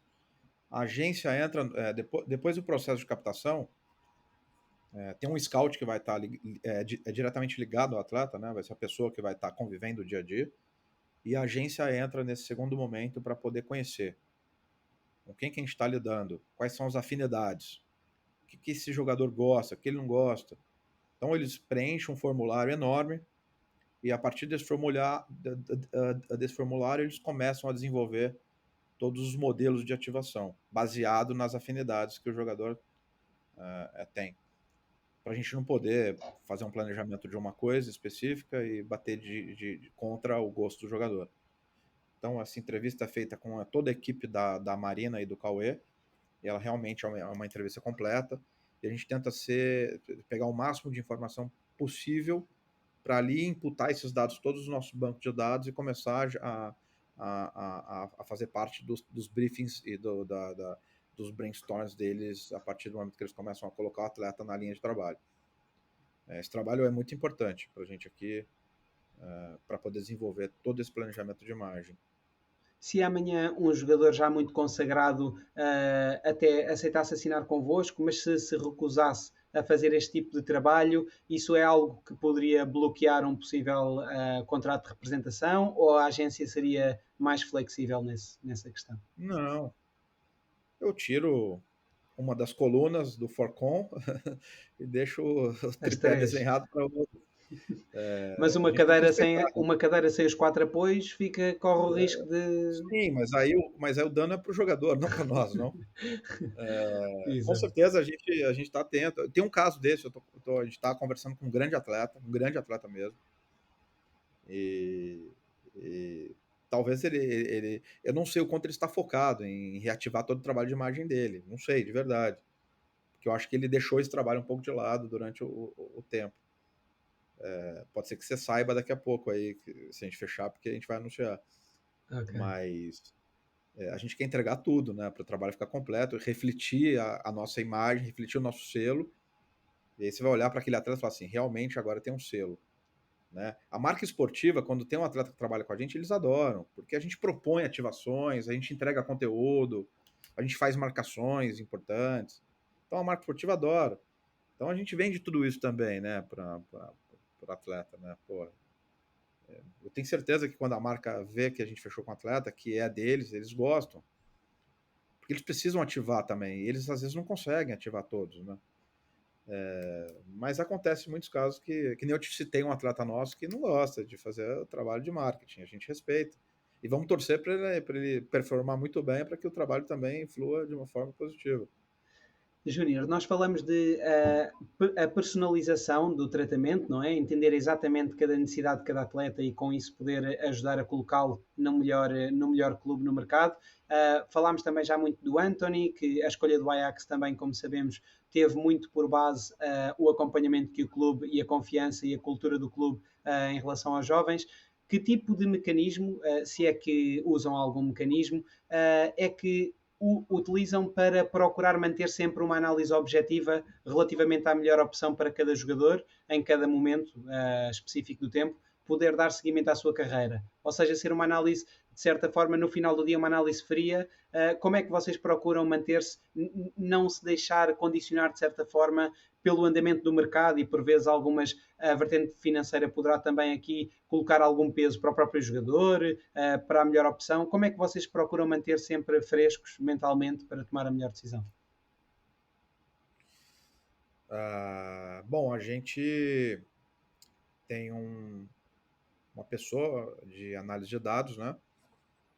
Ele é uma pessoa de inteligência, então ele fica monitorando, além de fazer relatórios do atleta, relatórios de desempenho, ele também faz relatórios do outro lado do clube que a gente está buscando, pesquisando, pegar afinidades, pegar relações, casos de jogadores idênticos ao nosso que deu certo, ou que não deu certo. A gente faz um estudo e depois a gente senta com a família, né, para poder mostrar para a família todas as possibilidades que estão na mesa. Essa decisão geralmente é feita pela família. A gente apoia, a gente dá o nosso ponto de vista, mas é uma decisão que está ligada à família. Às vezes, se a prioridade da família é a parte econômica, ele vai optar pela parte econômica. Se a preferência é as possibilidades esportivas e a projeção de carreira, a gente vai por esse lado. Foi o que aconteceu com o Anthony. A gente não foi pela melhor oferta financeira. A gente foi pelo maior projeto que foi apresentado para a continuidade e para a projeção da carreira dele. E as coisas estão dando certas. Então, a família que vai decidir isso, né? Essa decisão não é nossa. E há pouco falávamos no prolongamento do prazo máximo para os contratos de representação, 2 para 3 anos, saindo agora da esfera da CBF e passando para a esfera da FIFA. Como é que vês a reforma do sistema de transferências que a FIFA implementará a partir do próximo ano, com especial incidência para a reforma da atividade dos agentes? Que pontos fortes e fracos é que encontras nesta mudança? Olha, eu tenho até uma reunião com o Cristiano, que é meu sócio advogado, essa semana, para a gente discutir esse tema. Eu não estou muito inteirado ainda de todas essas mudanças propostas. Eu acho que o fato de ter um reconhecimento da FIFA ou uma regulamentação direta, eu acho que tende a melhorar, né? Eu acho que tem que ter isonomia, né, nesse tratamento, envolvendo todas as federações em si, e eles enxergarem os agentes como pessoas importantes no processo, né? Porque a gente não é um aproveitador, né? E por muitas vezes você tem um jogador que não tem projeção, que você acaba impulsionando e ajudando muito. E tem muitos negócios que a gente faz que a gente não ganha nada. Então, assim, a gente é um facilitador de negócio, a gente ajuda muito dentro do processo todo como carreira, a pessoa se encontrar, o atleta a ter um direcionamento. Então, eu queria entender melhor todo esse projeto que tramita, dentre outros que a gente vai discutir, até para poder dar uma opinião um pouco mais completa aí para você. Mas eu vejo com bons olhos essa regulamentação de todas as federações em conjunto dentro da FIFA, para você ter uma isonomia de tratamento e relação com a instituição. E, Júnior, regressando então à gestão de carreira dos jogadores, porque eu acho que este é um ponto importante e que explica claramente como é que a Forcon lida com os seus atletas, sempre usando também o exemplo do Anthony. Na altura, a Forcon entregou um dossiê ao jogador com informações relevantes acerca do Ajax, além de o próprio jogador ter começado a aprender inglês, e no fundo este dossiê tinha o objetivo de o preparar, dando-lhe a conhecer a história do clube, o que é que ele poderia fazer em Amsterdão nos tempos livres, etc. Essa acaba por ser uma excelente forma de tentar contribuir também positivamente para a adaptação do jogador que se transfere para o estrangeiro. Não é? Bom, o Anthony especificamente tem uma família muito lúcida. Tem o irmão dele, o Emerson, que é um cara excepcional, inteligentíssimo, e ele se prepara muito para lidar com tudo. Tem um pai excepcional, uma mãe, uma irmã. Então é uma família bem fácil de lidar. O Anthony teve uma coisa muito boa que o Lucas teve também. Ele teve 6 meses para se preparar antes de ir para o Ajax, né? Ele foi vendido de forma antecipada, o Lucas também. A gente fez uma apresentação, a nossa equipe de marketing fez uma apresentação do clube, conhecendo, entendendo todas as suas características históricas, políticas, casos mais recentes de gestão, de jogadores que passaram, que já foram vendidos, a forma de jogar. Então a gente fez uma apresentação para ele e para a família, e depois, no momento seguinte, fizemos uma apresentação dos Países Baixos e da cidade de Amsterdã, especificamente, religião, idiomas, pontos turísticos, culturais. Então, antes dele ir, ele tinha algumas informações que a gente já tinha compartilhado com ele nesse tempo que a gente teve para poder fazer isso. E ele vinha preparando o inglês, com um pouco de falha, mas vinha, porque ele não tratava esse assunto com tanta prioridade, tanto que ele está estudando até hoje. E preparando a família, né? A gente tinha um ponto muito crítico no caso dele, que era ele tem uma mulher e um filho, né? E a gente não conseguiu levá-los no primeiro momento, né, por conta da pandemia, e demorou um pouquinho o processo, isso irritou bastante ele no caminho, ele sentiu muito. A gente foi para lá, foi o Felipe, depois foi o meu sócio Cristiano, depois foi a Marina, a gente nunca deixou ele sozinho. Agora tem um colaborador nosso da Alemanha que está lá com ele, o tempo todo, dando suporte. A gente tenta ir sempre para lá, mas a família faz muita falta. E nesse momento está a família dele com ele, o pai e o irmão, que liberou, né, Amsterdã, e no segundo momento vai a irmã e a mãe. E isso dá muita motivação para o atleta, né? Porque você se desligar, simplesmente desligar do seu país de origem, das pessoas que você ama, e para ir para outro país e startar uma vida nova sem as pessoas que você ama e os momentos difíceis da vida, porque, óbvio, por mais que ele vive grandes momentos lá, tá feliz, o futebol tá fluindo, tem horas também que bate o sentimento, a saudade, e aí faz muita falta a família. Então, eu acho que ele está muito feliz lá esses dias. Teve a primeira convocação para a seleção, e ele está podendo brindar isso com seu pai, com seu irmão lá, com sua esposa, com seu filho. E então, com certeza a gente tenta lucidar para ele muitas coisas antes dele ir, para poder ajudá-lo no processo de transição. O Neres foi um cara que ajudou muito ele lá. Talvez ele nem saiba o quanto, tratando o ambiente com ele, ajudando na integração dentro do clube, sendo amigo, tem uma mulher também e uma filhinha, então situações muito semelhantes. O Neres foi um cara que ajudou bastante ele lá nesse processo inicial, principalmente nos primeiros meses. Tendo visto claramente como a forma como esse ter concluído a transferência, seja no caso do Lucas como no caso do Anthony, e esse tempo de preparação até eles irem, isso faz também considerar, mesmo que o próprio jogador a curto prazo possa não beneficiar logo de melhores condições financeiras, isso é algo que também acabaste por trazer para futuras negociações. Se calhar é algo mais facilmente no futuro, não vês um problema em que a transferência não seja logo feita, ou até talvez também queiras até fazer força para que o jogador possa ter esse período de transição. Mudou de certa forma a tua visão sobre isso, ou como é que olhas para esta questão? Não, quando a gente faz a base de levantamento de dados, né, e apresenta todas as ofertas, um jogador que nem o Antônio, que tinha ofertas, né, era uma situação diferente, tinha opção de escolha, a gente coloca também os pontos fracos, né? Assim, pode ser que não aconteça. Não existe uma matemática exata dentro do nosso negócio. Pode ser que ele chegue, não se adapte, não se dá bem no clube. Claro. E tecnicamente o treinador realmente em loco não goste dele tanto quanto vê nos vídeos. Então a gente coloca muito claro os riscos de todas essas ofertas que estavam na mesa. E se analisa os benefícios e os riscos que tem envolvidos. Então o risco é calculado também, não é surpresa. Quando a gente está no processo de apresentar as ofertas, como no caso do Anthony, todos os riscos foram mencionados à mesa e a decisão foi tomada baseada nessa balança aí que a família fez, né?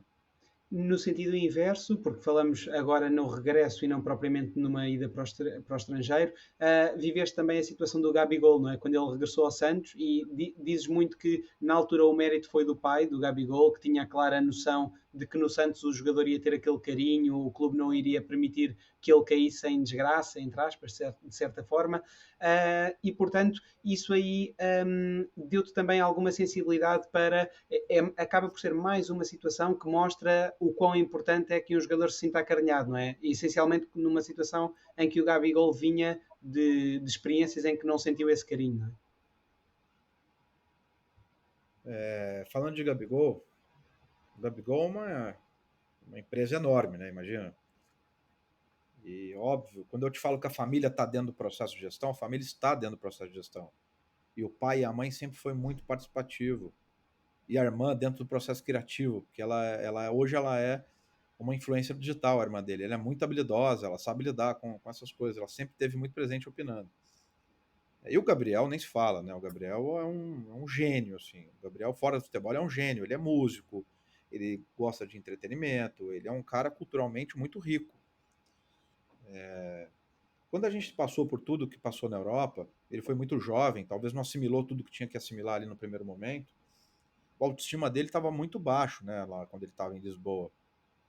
Porque praticamente Lisboa foi um passo dado com o apoio da Inter. A Inter queria liberar a vaga, o treinador veio falar com ele, apareceu a oportunidade do Benfica, foi meio tumultuado a ida dele, foi no último dia de janela, foi um pouco complicado, mas a gente acreditou no que o projeto do Benfica poderia ser bom para ele se estabelecer, porque é um time que ele iria se adaptar rápido. A cidade de Lisboa é uma cidade muito fácil, era tudo muito bonito ali.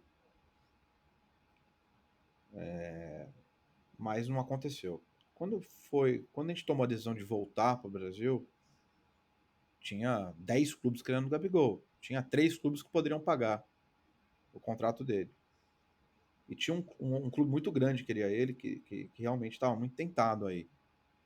E o pai, quando colocou as cartas na mesa, o pai tomou a decisão. O pai tem uma palavra muito forte. O Valdemir tomou a decisão de ir para o Santos, por diversos motivos, mas o principal dele era o carinho que realmente o clube e a torcida ia ter com ele para passar por esse processo de reconstrução de tudo que ele tinha perdido ali na estadia dele na Europa. E foi muito bem sucedida a decisão. Ele foi para o Santos, ele oscilou no meio do caminho, né? Começou muito bem, depois no meio do caminho ele teve alguns pontos baixos, e o Santos teve o cuidado e o carinho de lidar com isso, e ele deu a volta por cima, acabou sendo artilheiro da Copa do Brasil e, se não me engano, do Brasileirão, e depois aconteceu tudo o que aconteceu. Os outros 2 clubes, para além do Santos, podes revelar ou ainda estão no segredo dos deuses? Um clube foi o São Paulo,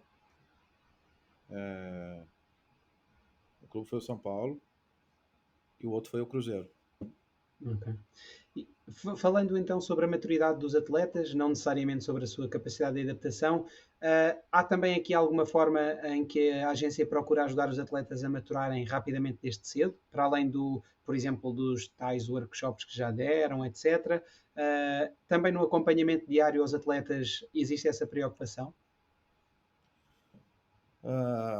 Todo atleta tem um scout que faz a interface dele com a agência, né? Com todos os departamentos aqui dentro. Essa pessoa ela está preparada para isso. Ela passa por um processo de reciclagem muito grande aqui dentro. São pessoas que são muito ligadas à agência, estão aqui praticamente todos os dias, absorvendo todo o conhecimento que a gente transmite. E são pessoas de confiança, por algum motivo tem algum vínculo familiar ou de amizade. Nosso processo de captação do scout ele passa por um processo muito rígido. Então o scout já é uma pessoa muito preparada para lidar no dia a dia, para processo de orientação, uma decisão aqui, outra ali, uma decisão familiar. E fora o scout, a gente tem um coaching, que é o Aguinaldo Rasquinho, que é um cara muito preparado psicologicamente para lidar com esses... Quando existe um processo, um atrito, quando existe alguma coisa mais grave, ele entra no processo diretamente com o scout, às vezes com um fisiologista, para poder dirimir algum assunto mais grave ou algum assunto que exige um cuidado mais especial.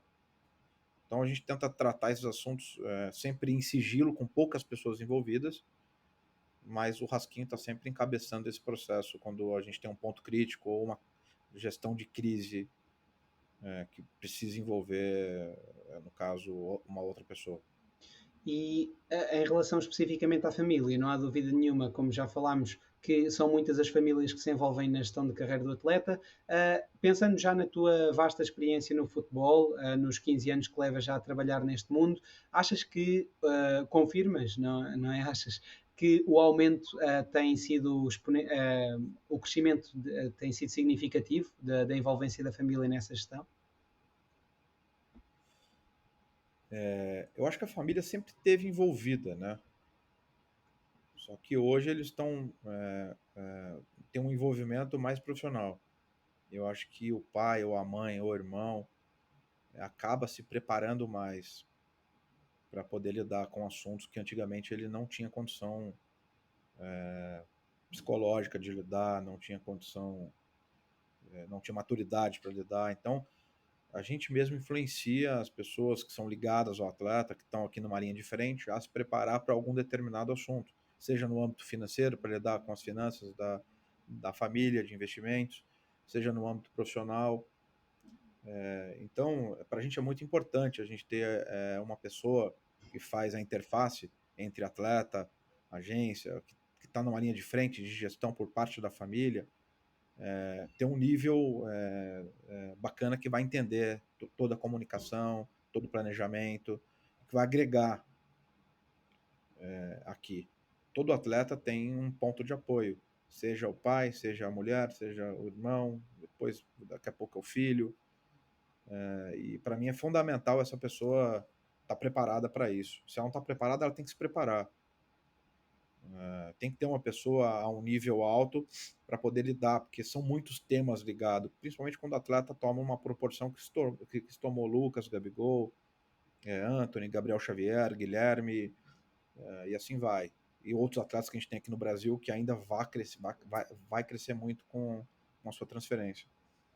E, força, Júnior. Eu não pensei que que tinhas terminado. Não, pode falar, imagina. Não, virando também aqui a página, a influência que um jogador exerce nos torcedores é hoje muito grande e apesar disso não significar, por exemplo, que a Forcon escreva os textos que o Gabigol publica nas suas redes sociais, admites que existem pautas com base no caminho mais interessante a trilhar. O que está naturalmente relacionado com a definição prévia dos objetivos, que entre aqueles que poderão vir a ser propostos no futuro, possam interessar ao jogador. Daí acreditares que ao ser apoiado por uma equipa competente e experiente, o atleta acabará por reduzir bastante a sua margem de erro e acaba então mais facilmente por conseguir também influenciar quem o vê como um role model, não é?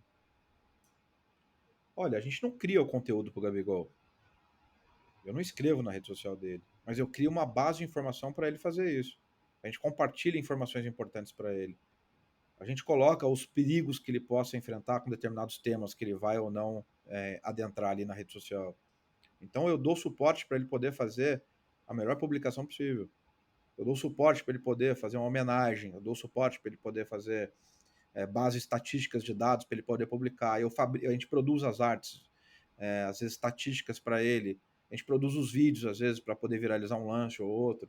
A gente vai orientando ele a fazer as publicações, a fazer os contatos com os veículos de comunicação. O Gabriel, exclusivamente, é um cara muito maduro. Ele sabe exatamente o que ele quer ou não fazer. Ele cuida muito da rede social dele. Você vê que a rede social dele é muito bem trabalhada. Então, o nosso trabalho, nesse caso, especificamente, ele é muito orientado. Está ao lado o tempo todo, está no nosso grupo de trabalho, passando, estimulando algum tipo de publicação, buscando causas que ele possa se associar. Nosso trabalho está muito ligado a isso. Então, tem outros casos que a gente já publica. Casos de atletas que a gente, às vezes, faz algumas publicações de trabalho, não pessoais. E os jovens, a gente tem um trabalho de orientação mesmo, que vem desde o manual que a gente tem, que a gente compartilha com o atleta, do que fazer, do que não fazer, e mostrando a importância para ele saber. É um manual mesmo, desde estimular também. Então, toda segunda-feira, a equipe da Marina tem uma reunião, tem um brainstorm deles, com todos os atletas em pauta, e eles vão direcionando os temas relevantes. Tem uma agenda muito grande, assim, tem uma agenda, eles abrem a agenda do mês e abrem a agenda da semana. a da semana para poder pontuar tudo que vai ser feito.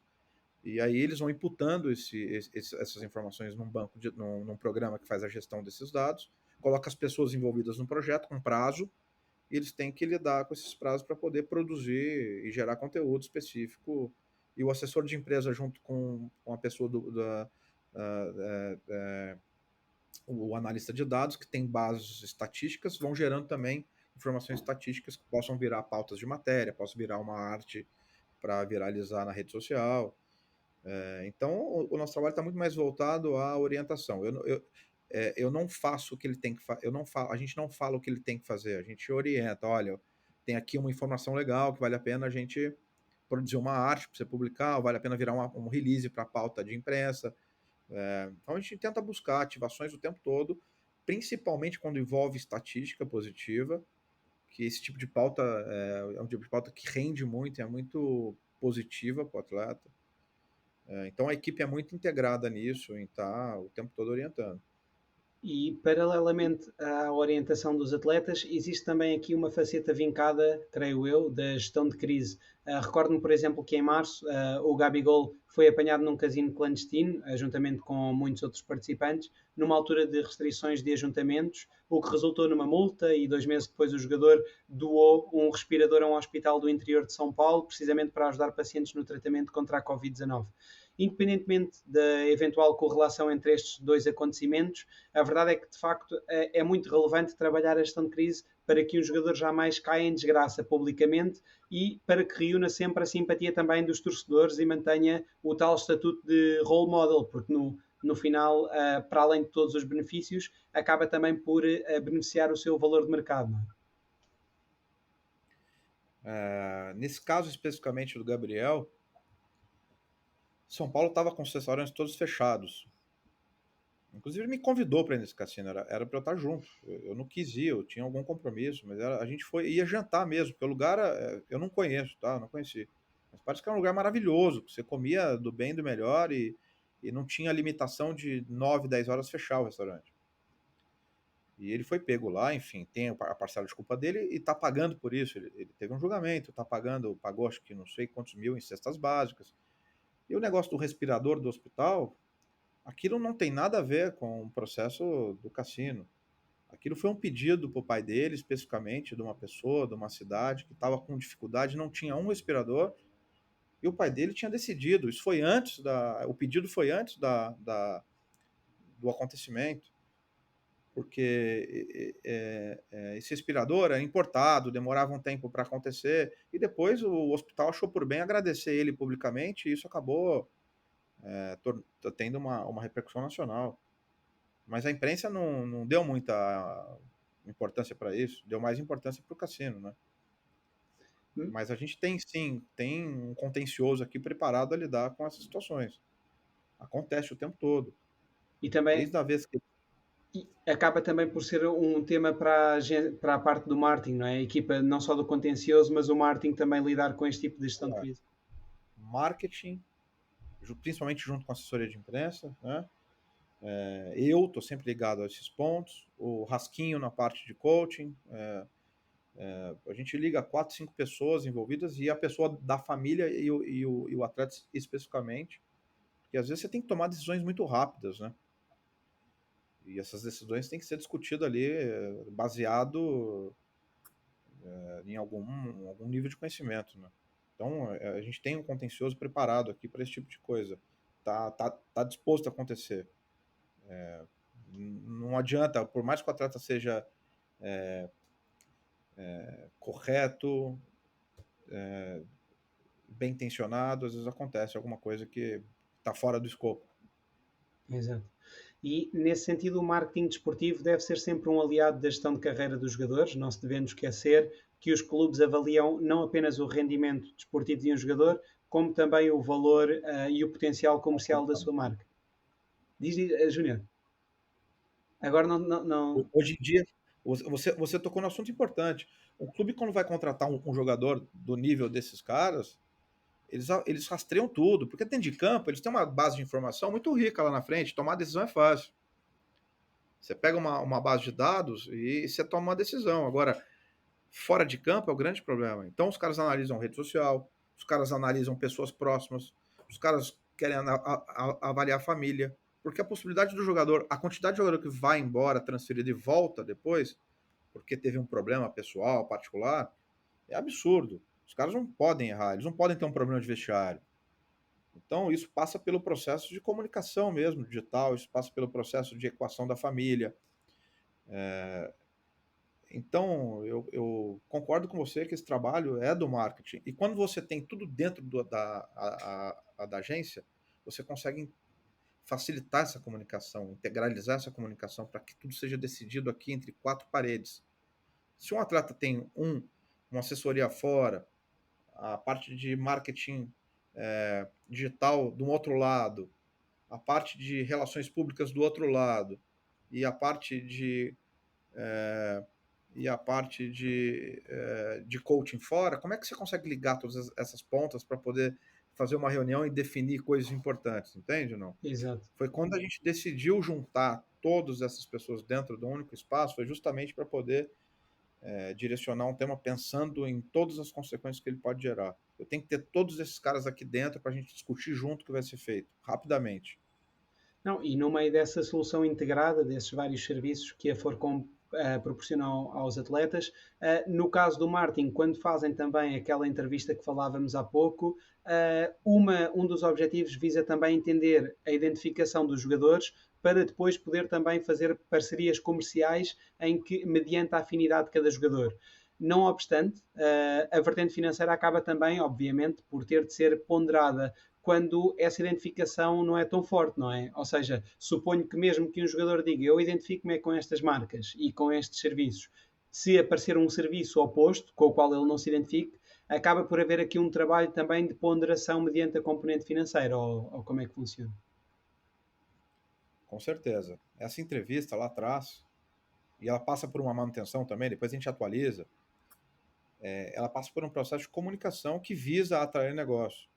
Então, se o cara ele é fã de game, por que não a gente construir uma comunicação baseada nisso, para que ele atraia negócios voltados para esse universo, né? Esse universo hoje é muito maior do que apenas o joguinho do FIFA e do PES e do PlayStation. Hoje é uma infinidade de jogos e de montante de dinheiro nessa mesa aí que é potencializado às vezes para um atleta de futebol, porque ele tem um certo tipo de afinidade e ele comunica bem isso, né? Então, a gente pega todas essas informações e potencializa isso em conteúdo que possa atrair negócio, conteúdo que possa atrair parcerias. Às vezes, a parceria ela é tão importante quanto o dinheiro, né? Uma parceria de conteúdo que vai, que nem eu te falei, tirar o jogador do ambiente dele, trazer para um universo novo, onde outras pessoas vão começar a segui-lo, a admirá-lo, a ser influenciado por ele. Então, esse trabalho está muito conectado aqui ao trabalho da comunicação digital, junto com a parte de RP também, que busca esse universo fora do futebol para poder não segmentar só a nossa comunicação dentro do futebol. A gente tenta ter uma amplitude dentro do conceito de afinidades que o atleta desenhou ali para buscar oportunidades realistas, são coisas verdadeiras, uma comunicação real. O atleta não está forçando gostar de jogar videogame, não, ele tem que gostar, porque essa comunicação tem que ser autêntica, até porque os fãs hoje não compram mais essa ideia daquele texto montado, né? A marca também não. Enfim, a gente tenta, e essas peças todas aqui dentro, eles se comunicam, se ligam e conseguem fazer uma comunicação eficiente, né? Que a gente consiga atrair negócio. E estamos agora mesmo a entrar na reta final da nossa conversa, mas mantendo-nos para estes efeitos no exemplo do Gabigol, há um ano atrás o Gabriel tinha 42 artigos licenciados. Trata-se talvez do vosso jogador mais mediático, o que viabiliza que tenha inclusivamente uma marca própria, como se sabe. De que forma a experiência que têm vindo a acumular no campo do licenciamento, com os vários projetos que ele tem impulsionado, está a moldar o planeamento de carreira extra-futebol dos vossos jogadores que estão em rampa de lançamento, como é o caso do Anthony? O Gabriel ajuda muito a gente o tempo todo, né? Ele é vanguardista, né? Eu acho que foi o único atleta brasileiro que conseguiu licenciar com qualidade, né? Consegue ter um trabalho integrado. Hoje a gente acabou de lançar recentemente uma loja dele dentro do Mercado Livre, que é o maior portal. A gente tem um marketplace em parceria com o Mercado Livre, que é o maior portal de venda do Brasil. é maior que a Amazon aqui no Brasil. E eles investiram em ter um canal de venda do Gabigol lá dentro. Então, lá atrás, falando de Gabigol, a gente identificou uma possibilidade muito grande, como a gente tinha identificado com o Neymar lá atrás. Ele transcendia o clube dele, ele transcendia o limite territorial e a bandeira do clube dele. Ele trazia fãs de outros clubes a chorarem, a quererem estar perto, a querer uma camiseta, a começarem a imitar o gesto dele de comemoração do gol. E a gente potencializou tudo isso em marca. Então a gente criou a marca dele, que é a Gabigol, baseada na comemoração. Você vai ver que ela identifica exatamente os braços, Sim, sim, é sim. escrito. E depois começamos a criar subprodutos, como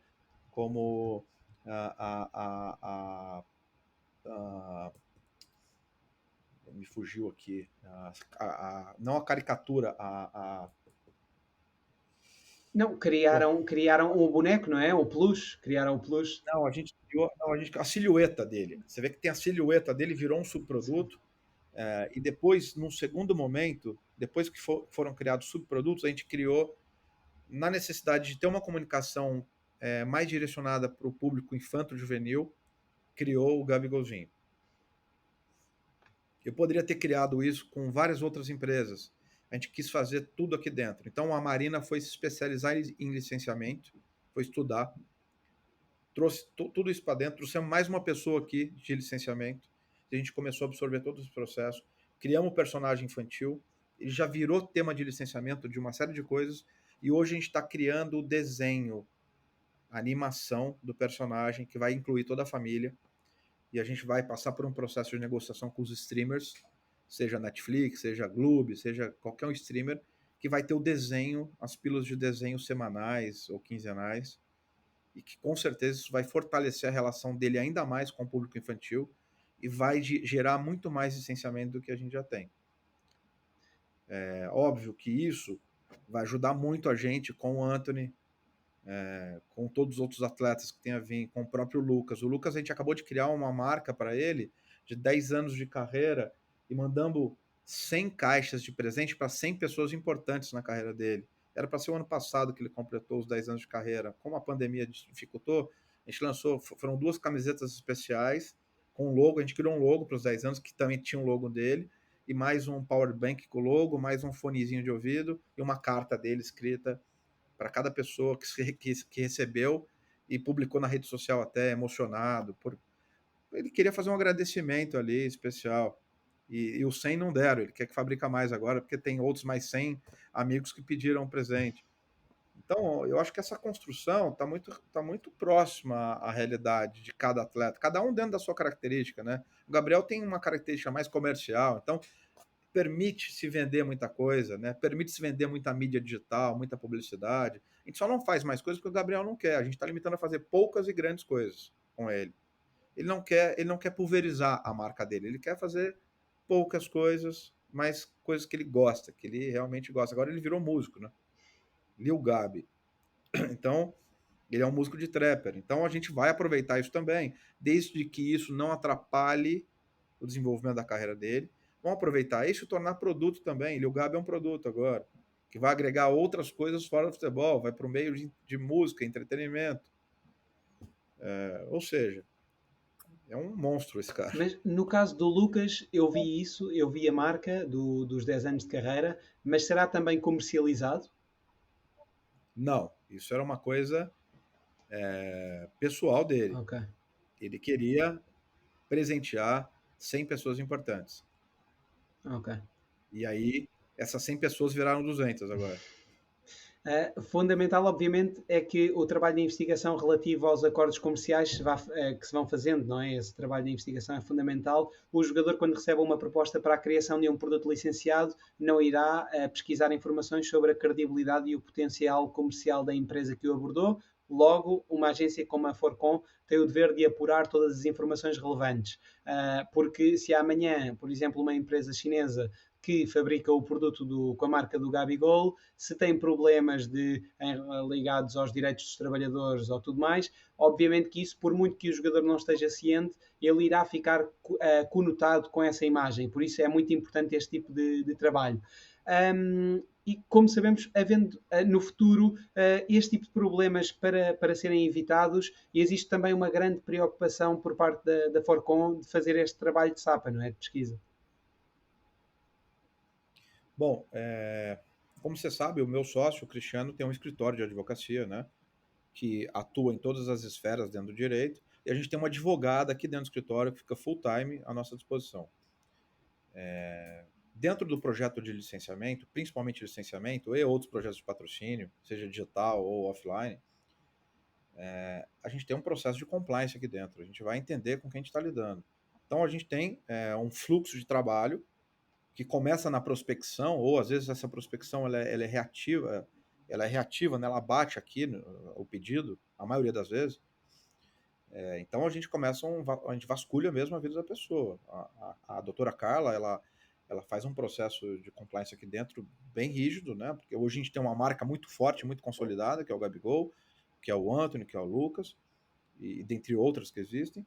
Então a gente tem que entender com quem a gente está se associando, porque o dano depois não é para quem está praticando o licenciamento lá, não é a empresa que está construindo, não é o licenciante.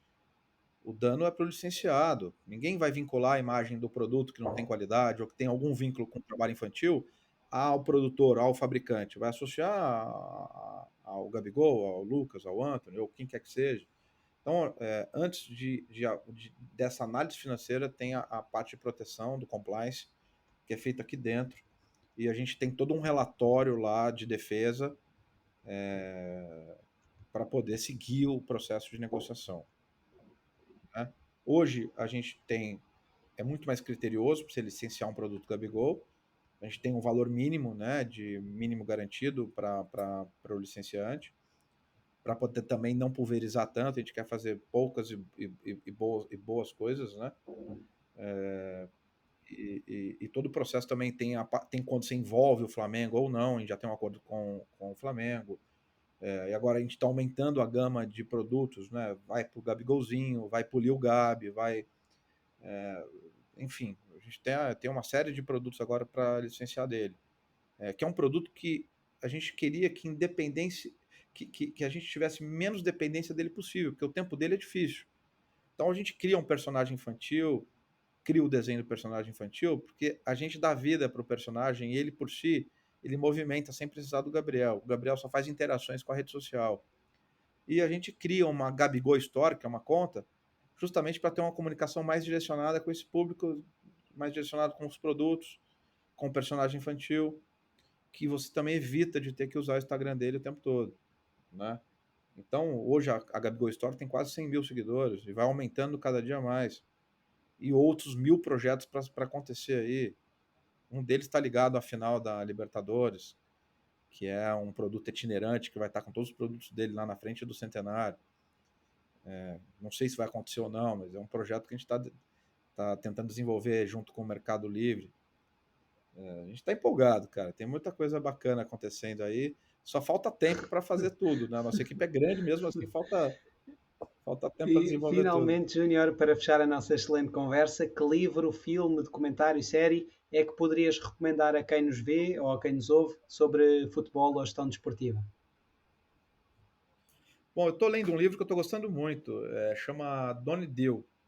É do Daniel Gay, se não me engano. Guy.